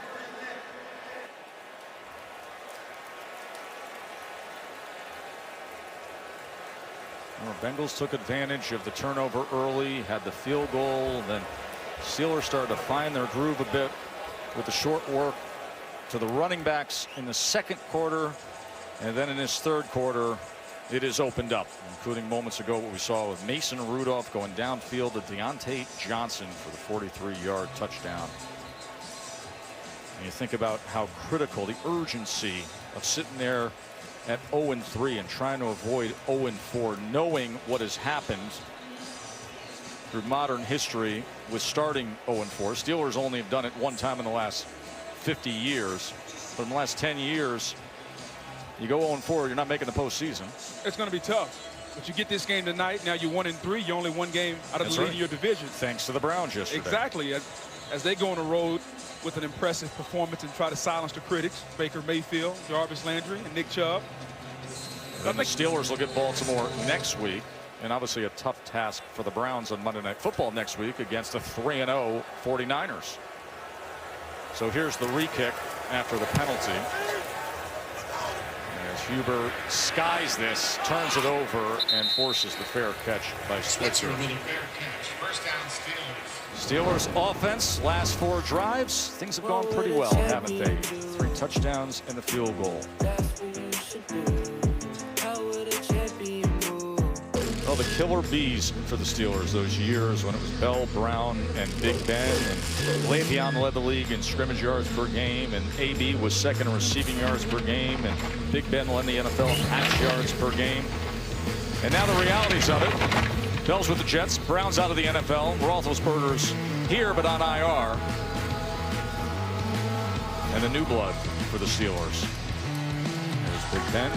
Surgery went well on the elbow a week ago, and now those are the leaders of the Steelers offense as you see the updated stats between Rudolph, James Conner, and Juju. Deontay Johnson had the big touchdown moments ago. Alert, alert, alert, alert. Black. Yeah.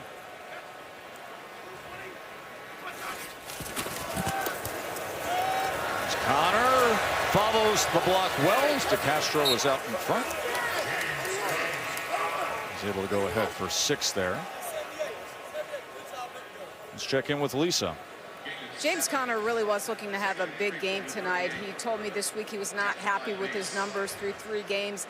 And remember, things are different for him this season. Last year he played well, but there was always, is Le'Veon Bell coming back? When is he coming back? He's known that he's going to be the guy here. He says his mindset hasn't changed, but he knows he still has something to prove. Never really feel comfortable, he said. Always feel like he got to earn it. Yeah, last year, Lisa, he was at 4.5 yards per rush, and he came in tonight at 2.9. No gain there. As Geno Atkins comes up with the tackle. You know, you mentioned Geno Atkins. You think about, okay, what's the reality with this Cincinnati defense? But they got talent up front. I mean, with Atkins and Dunlap and Sam Hubbard, and then a little deficient when it comes to the linebackers. But that group up front is something that you can definitely work with. Well, you can build around that front four. The linebackers need some work. The secondary is serviceable, but they're going to win this year in Cincinnati with that front four. Geno Atkins, one of the better 3 technique defensive tackles in football. Rudolph on 3rd and 3 as he drives it to the outside, but nobody was there. Lou Anarumo is the new defensive coordinator for that defense. Been a year with the Giants. He was the interim defensive coordinator in Miami when Zach Taylor was the interim offensive coordinator. Real respected guy in the league. He's got some tinkering to do as they will look to try to get something going here offensively in moments. As Barry is punting away.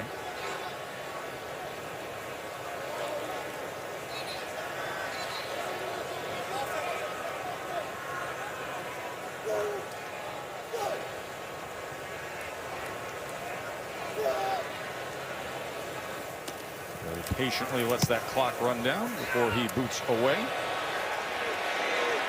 And he puts it through for the touchback.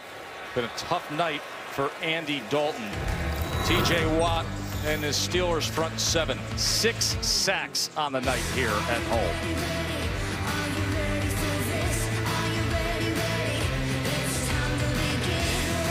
Our buddy Scott Van Pelt's coming up with Sports Center after the game. Boog, you got some extra work to do with Ryan Clark when it comes to SVP. And a look inside the NL wild card matchup Scotty will have with the Brewers and the Cardinals. And of course the news with Vontaze Burfict, the suspension, and the huge loss for the Broncos. Bradley Chubb, he is done for the year. Torn ACL. 24-3 here. Nixon goes ahead to the 24-yard line.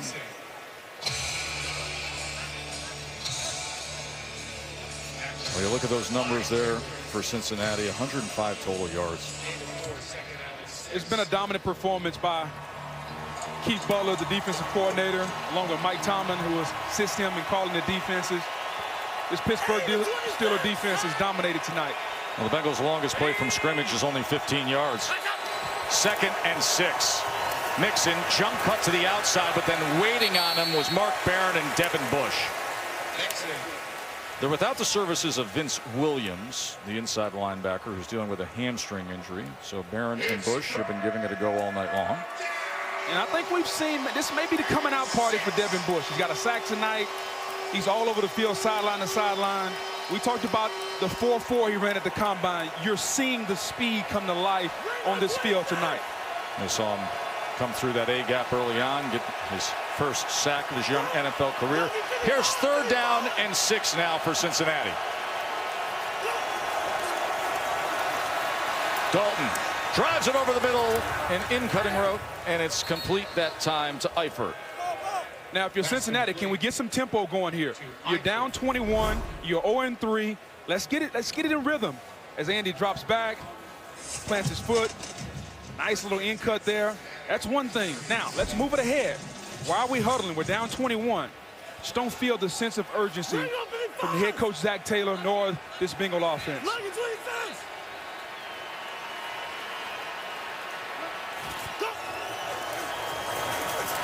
Dalton, this time able to get it to Tate. Pass complete to Tate. 8-yard reception there from Auden Tate. And his first career start last week. 2nd and 2. He was the guy who was the intended target on that last play up in Buffalo and was tipped and then intercepted. And had their opportunity on the road last week. Came up short at Buffalo, 21-17. Dalton's going to read it, keep it himself, and dive ahead. And Elliott is able to wrap him up. He's going to be about a half-yard short of that line to make. They will gladly let the red rifle keep the zone read. He's got 85 coming around. They will gladly let him keep that. That's not the threat you're worried about? No, there's no way I'm worried about that. I am worried about this Bengal offense, though. And I keep reiterating it. You're down 21. Where's your sense of urgency? Let's go. I mean, we're just taking our time like we have all night. 3rd down and 1. As Mixon, good leg drive that time to earn the first down as he goes ahead for 3.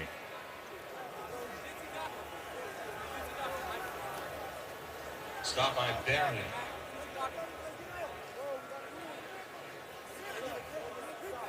Steelers in control, and they have won their last 8 games against the rival Bengals.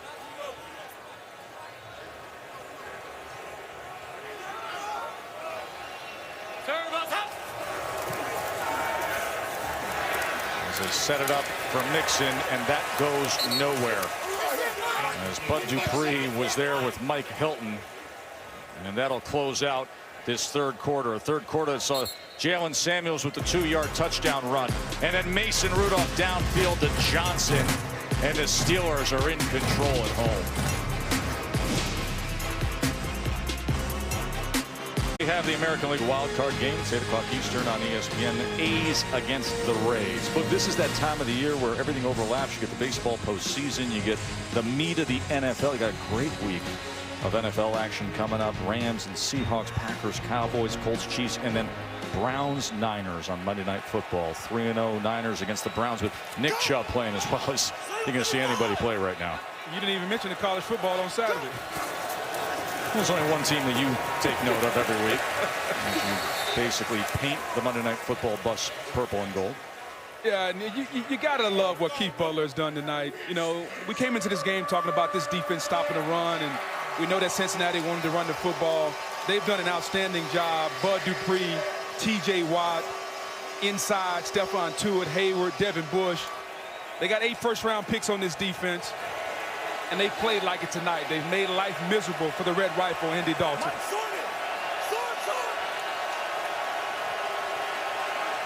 Ninth play here of this drive. It's a 3rd and 10. Incomplete. And the flag comes in as Tate was calling for it. The coverage came from Steven Nelson.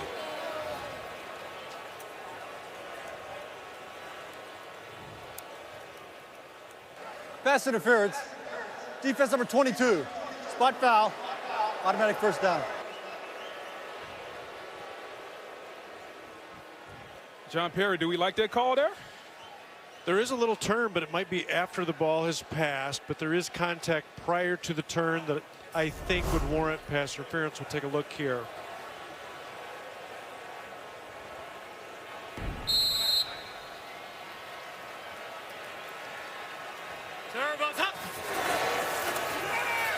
Dalton seemingly had time and then had to go down to Bernard. As Mark Barron makes the tackle. That'll be a loss of yardage there. You know, it's one thing to bring the same plays. It's another thing to bring the offensive line and Brandon Cooks and Robert Woods and Jared Goff. It's a similar play we see every time we watch the Rams play.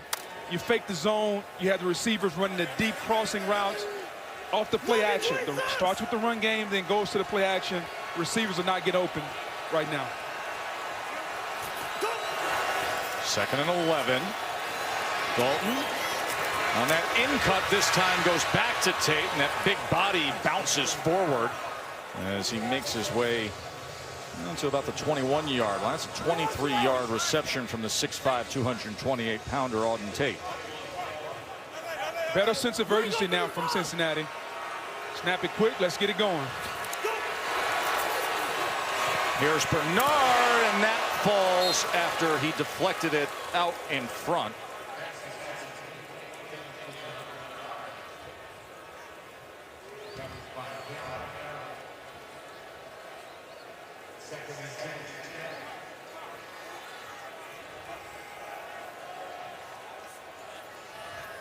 They've had their best success tonight out of the no huddle.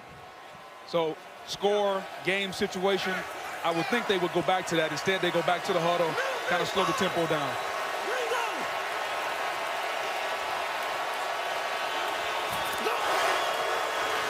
Second 10. That was a good catch that time by John Ross, who's able to spin and wrestle his way for a first down to the 10-yard line. As Ross is writhing in pain on the ground, and now makes the decision to get up as the trainers are trying to get him to settle down. Yeah, Joe Hayden respecting the speed, just kind of a two-step slant inside. And Hayden slams him down, shoulder hits, then his head hits the turf after the shoulder.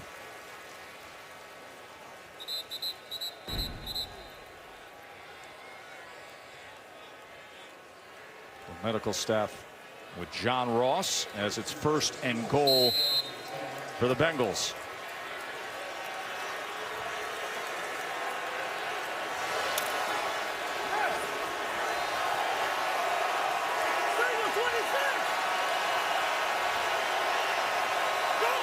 Boyd in motion. The local product back home here in Pittsburgh. Not much there for Mixon. It's a loss of 2. Just couldn't find anything as Mike Hilton was surging in. You know, and I think the key denominator, not just for this offense that Zach Taylor wants to run, who's the head coach, but for any offense, it's the offensive line. You know, and if you look here in Cincinnati, Jonah Williams, first-round pick, he's out for the year. Clint Bowling, retired. Cordy Glenn is out with a concussion. So 3 of their top offensive linemen are not here, and I think you're seeing the ill effects of that. Completely agreed. You go back to what they intended this offensive line to look like back in the spring compared to what's on the field right now. Things change in this league quickly. 2nd and goal. Mixon tried to cut back to the right and find something as he drives ahead for 3 yards. Tackled by Mark Barron and Mike Hilton. A little John on the end of that play. So a couple of 3rd down conversions on this drive so far for the Bengals. They had a 3rd and 6. They had a 3rd and 1. And here is the 3rd and goal for Zach Taylor, the first-year head coach and the play caller for the Bengals. Well, it's 4-down territory, so he's got 2 downs to get a touchdown. So he's got to call plays thinking that way.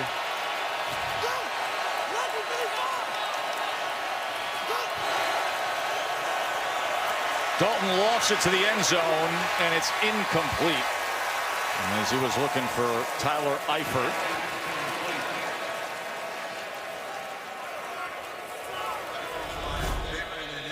Looking for the big guy.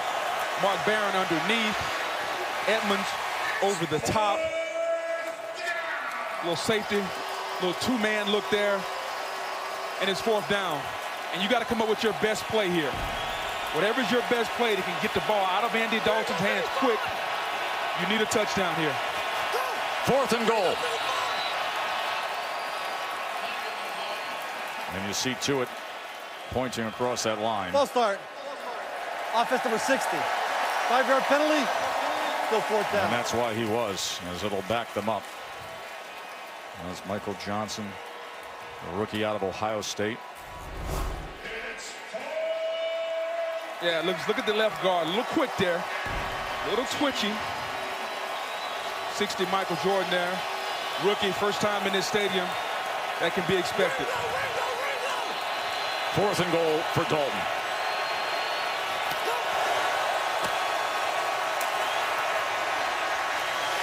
Intercepted. And that ends that as Mark Barron secures it. You know, they had scored on 40 straight goal-to-go possessions going back to 2017. But the pickoff there on 4th and goal puts an end to that streak.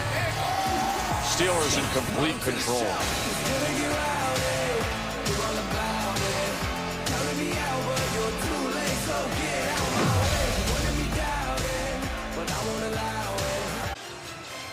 Baker Mayfield and Jimmy G next week on Monday Night Football. Listen, the quarterbacks always get the big billboard and the marquee, but you know who the star for the Browns was yesterday. I mean, Nick Chubb against the Ravens went for 165 yards, had 3 touchdowns. But the 88-yarder book, I mean, the 88-yarder to seal things was special. Not only was it special, the fact that Freddie Kitchens, the head coach, continued to call the run plays. Simple formula, but it's showing the patience to stick with the run. Don't force the ball to OBJ or Jarvis Landry. Oh my, how the demise of the Cleveland Browns may have been overstated the first 3 weeks.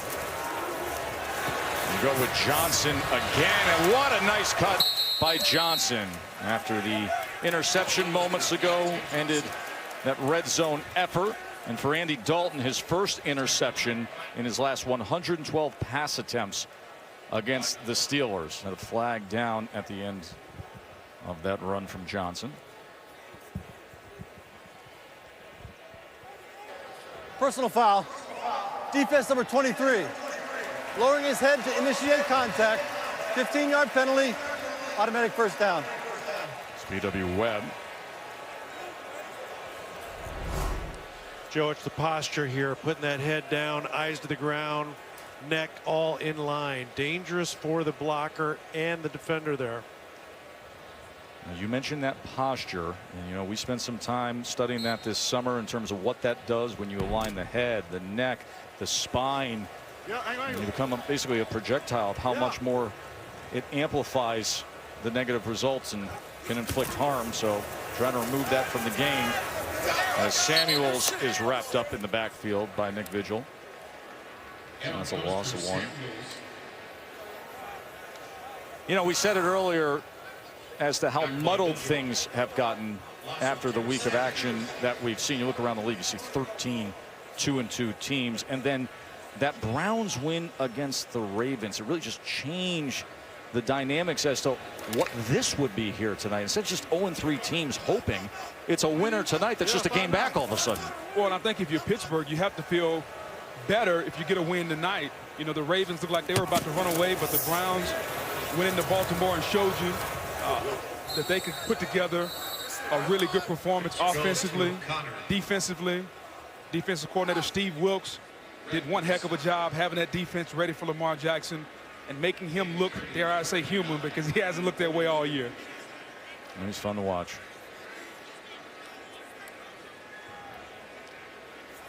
It's a tough night for the Red Rifle. Well, 17 of 30. Had the interception moments ago on 4th and goal. But I do like what Zach Taylor is doing here in Cincinnati. I like what they're building. It's going to take some time. Ownership will give him time. I like the energy that Zach Taylor's brought from the West Coast to the East Coast. Here's a 3rd and 9 for Mason Rudolph as he gets it to Samuels, who cuts to the outside, then dives ahead for that marker. So he gets 10 yards on 3rd and 9. It's been a good night for Jalen Samuels. It's a one-on-one play. I want the first down more than you want to make this tackle. That's all that comes down to it.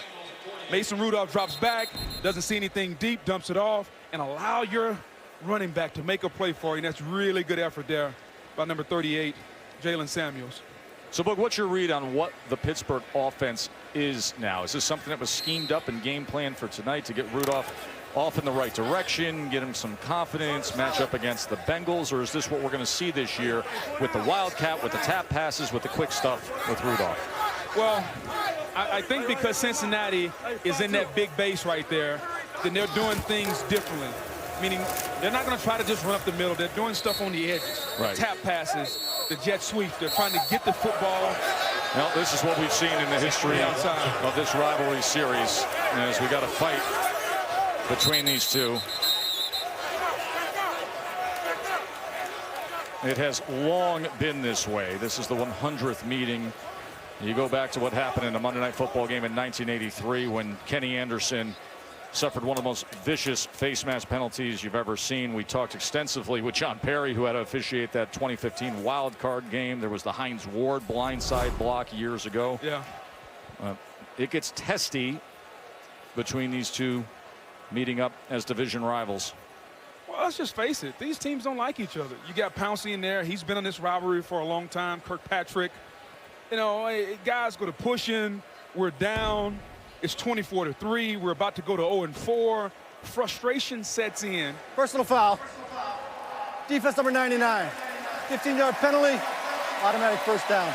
Not only are you losing, but you're losing to a division rival that you don't like. And that's what you see right now from number 99, Andrew Billings. You know, you mentioned, hey, you're sitting there, you're about to go to 0-4. That is a world that you don't want to live in. I just think that, you know, just one team in NFL history has started a season 0-4 and then made the playoffs. And then you look at the past 10 seasons, Bo. You say, okay, let's give ourselves a chance. You're sitting there at 0-3. Let's give ourselves a chance. Well, 1-3, 9 out of 75 have gone on to make it. But in the last 10 years, you go to 0-4, and it's an offer. And just the 92 Chargers. That one team that I referenced, able to pull it off. And if the Bengals don't come up with a miracle here, 0-4, it would be their 8th 0-4 start since 1991. And that would be the most for any team over that span.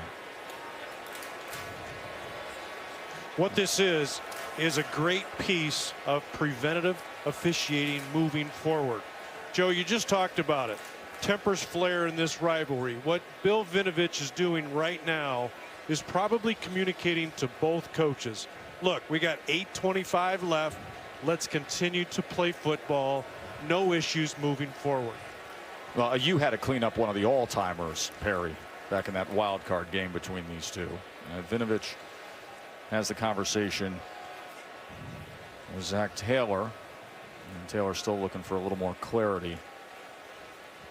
But what happened in the final minute of that wild card game when Burfict smashed into AB and then Joey Porter's coming out into the field and you're assessing 30 yards, which ends up setting up the game-winning field goal. Angle. You earned your pay that day, John Perry.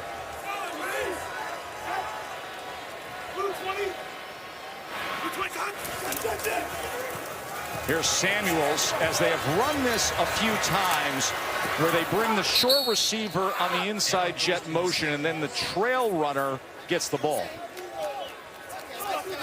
Tell offensive coordinator Randy Fichtner has been in the lab. Quarterback making his second start. Let's see how many ways can I come up with creative play calls to get this ball on the edge. Again, when Cincinnati's in that big base look, it's tough to run inside. They're attacking the edges of this defense, and they've been doing it all night long. 5-2. Pittsburgh running backs have been involved every which way tonight. They have 15 receptions on the night, Pittsburgh runners. Here's 2nd and 8. And add another one in that tally. James Conner couldn't get free of Nick Mitchell. Goes ahead for 4 yards there. Coming up on going under 7 minutes to play here. The third quarter broke things open. That opening drive to come down 75 yards, and Samuels caps it out of the Wildcat. And then all night long we were saying, hey, when's Mason Rudolph going to take a shot? When's he going to push it downfield the way he was hyping himself up in our production meeting? And then finally he does to Deontay Johnson. As he gets the 43-yarder that was wide open. And the defense is locked in all night long. Came up with the interception in the end zone. And they're going to bring this thing in for an easy landing here at home. And we all know what we saw on that opening weekend up in New England when the Patriots just manhandled the Steelers. Brady went for 300 plus, and they were up 20-zip at the half. But then the Seattle game there with the elbow injury, and still, tight game there, 28-26. And then at San Francisco last week, when it was the late fumble in the fourth quarter with Connor, and then San Francisco comes up with the win. And now Boswell on to attempt the 49-yarder. 9-yard field goal.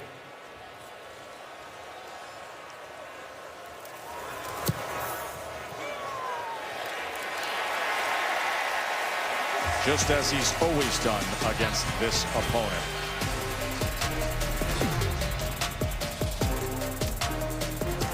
ESPN's Monday Night Football is brought to you by Bud Light, reminding you to keep it crisp responsibly.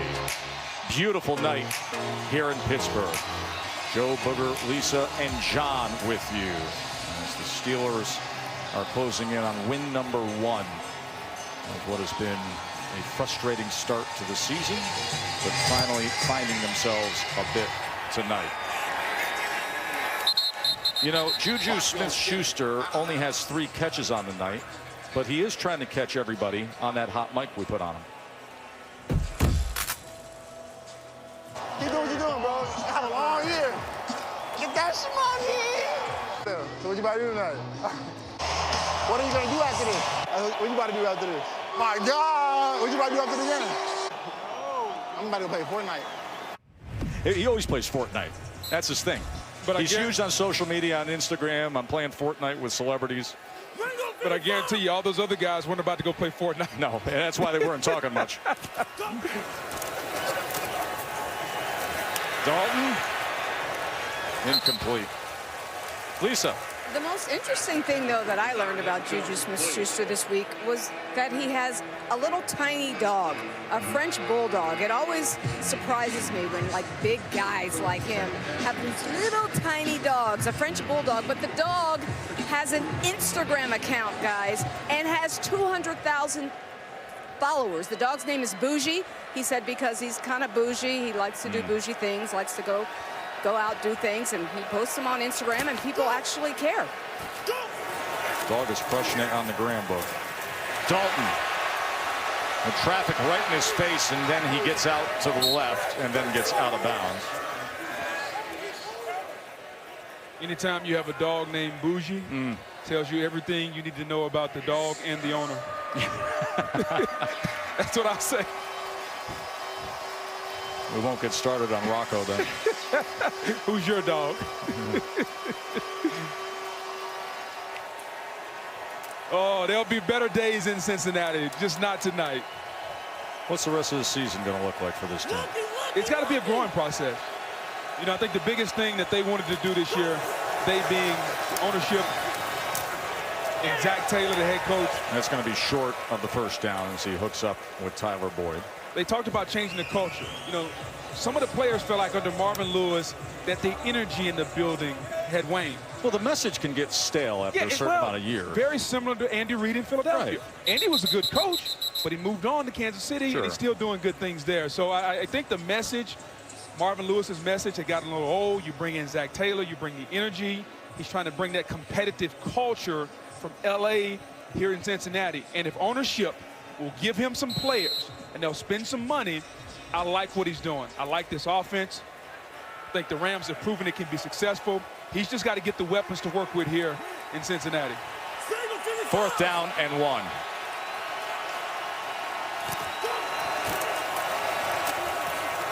And as Bernard is able to muscle his way through the right side.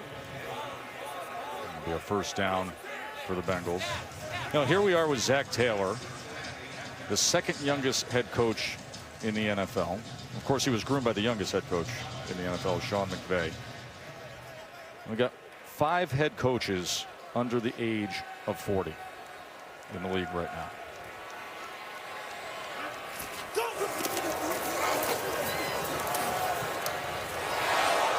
That ball is batted away by Mike Hilton. I reached out to Sean. We said, all right, so he spends the year with you. You go to the Super Bowl. What's the deal with Zach Taylor? He says, great teacher. First and foremost, great teacher. Poise, control, very self-assured, secure in himself. I said, we met with him the other day. First thing he says is, I'm not Sean. Very comfortable with who he is. what he learned with Sean. You know, it's so interesting. Everybody talks about the offense, the offensive guru of Sean McVay. First thing Zach Taylor says, culture. Yes. Accountability, creating a culture to always raise the standard. That's what Sean McVay delivered. And this is what Cameron Hayward can deliver when he comes in hard on an opposing quarterback. And boy, did he ever right there on Andy Dalton. Yeah, he just abused number 60, Michael Jordan, inside the rookie. He has a false start earlier, but now he's going against Cam Hayward, and he just baptizes the rookie and hits the red rifle, Andy Dalton. And Dalton is trying to look downfield. Look at Hayward. He's been a stalwart here in Pittsburgh for a long time. Doesn't say a lot, just shows up. Lunch pail guy, does his job. One of the more respected players in this league. I think they went fumble there, out of bounds. So that makes it a 3rd and 18.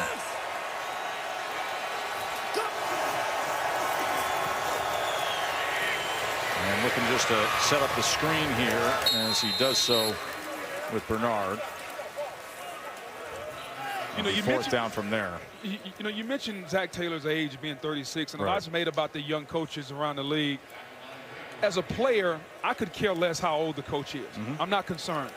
The only thing that I'm concerned about is, can you improve me and our team as a player and as an organization? So I think, you know, we see this influx of youth at the coaching position because of the energy, but they still have to make these teams better. Here's 4th down and 9. And Dalton's going to go downfield, and that's well overthrown, so it'll be a turnover on downs. A flag is down all the way back at the 43-yard line. So this may break the Bengals' way as Hayden had coverage.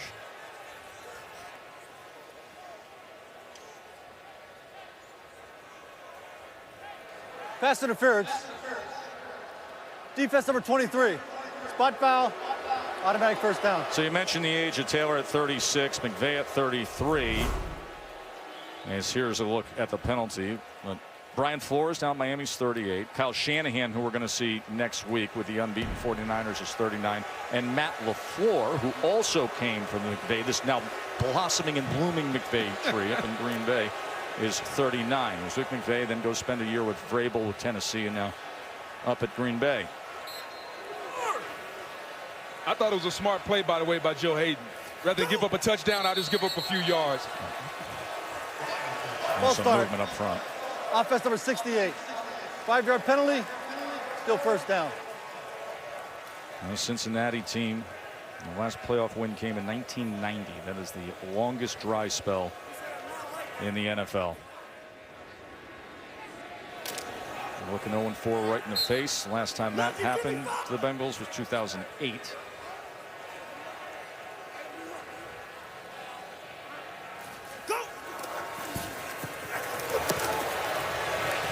Nothing getting going there with Bernard.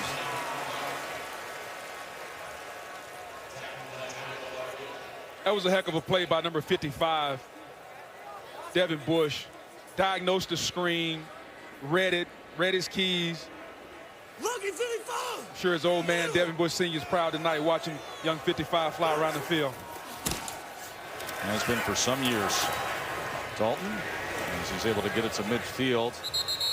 That time going to Damian Willis. As a couple minutes away from Mike Tomlin going to 6-0 at Heinz Field on Monday Night Football. Grab the edge of your seat and hold on tight. All my rowdy friends were here on Monday night.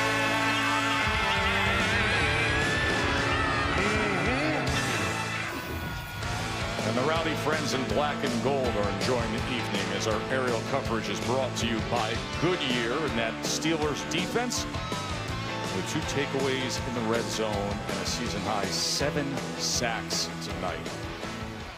As they have held the winless Bengals to 3 points, 27-3.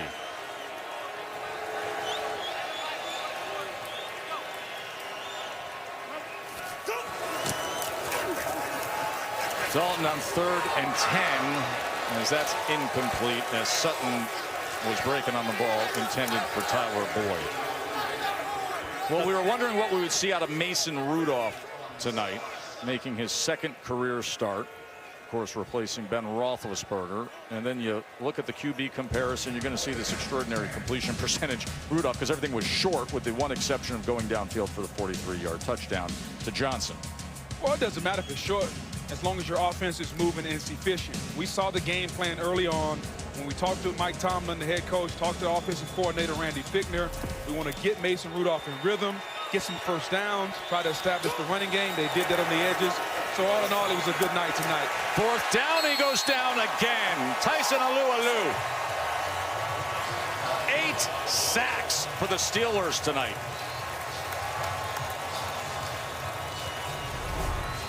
Let's take a look at number 94 here. Tyson Alualu against number 53, Billy Price. Billy Price was drafted as a center. He's playing left guard. That's the second left guard they've tried. Number 60, Michael Jordan. He couldn't get it done. You put number 53 in, Billy Price. He can't get it done. I think we're seeing the issue in Cincinnati right now. It's the offensive line as the steel curtain dominates tonight. Well, that fixes that problem, doesn't it? First 3 games, then you go up against this offensive line and you got 8 tonight, which is the most that Andy Dalton's ever been sacked in his career. 8 times tonight. Man, I almost lost it. Which way's that? I still don't know. And as Pittsburgh will coast in for this win, you know, Mike Tomlin, you think about these primetime games, you think about the Monday night football games. 14-2 Mike Tomlin is now on Monday Night Football. He's just behind, just by a sliver, behind John Madden, who had an 11-1-1 mark on Monday Night Football. 50th season of this series, and that is Tomlin's mark. That's one of the best coaches in the National Football League, bar none, period. He gets a lot of flack around the country for different things. But other than Bill Belichick, you look at the consistency, the winning percentage, how he manages his teams, how his players play for him. Not too many more coaches in the National Football League I'd rather have than Mike Tomlin. Feel good about Mason Rudolph moving forward, Boog? As long as they continue to build the game plan around it. I think what we saw tonight is a concerted effort to get the ball on the edges and get the ball out of Mason's hands really quickly. If they continue to do that, I like where they can go, because the defense is what's going to carry the team. Remember, they traded for Minkah Fitzpatrick to bolster the defense so the offense wouldn't have to score a ton of points. And now you get the AFC North here, right? So you get this one, and now you got the Ravens coming up, and things got really muddled up with all the 2-2 teams throughout the league. So as we said, only a game behind. You go from 0-3 and you're struggling and hoping to saying, hey, we're right back in this thing now. It's early. They got to feel pretty good. Just a game behind. On a night where Mason Rudolph connected with Deontay Johnson for the big strike, where the running backs were a key part of the offense. And Rudolph was 24 of 28. Samuels had the touchdown run as well. Connor got it started with the touchdown reception. We've got a great one next week with Baker and Odell and the Browns going out to see the unbeaten 49ers in that excellent defensive front. Browns 49ers next week. Time now to send it to Ram Truck's post-game report on SportsCenter with Scott Van Pelt as we say so long from Heinz Field.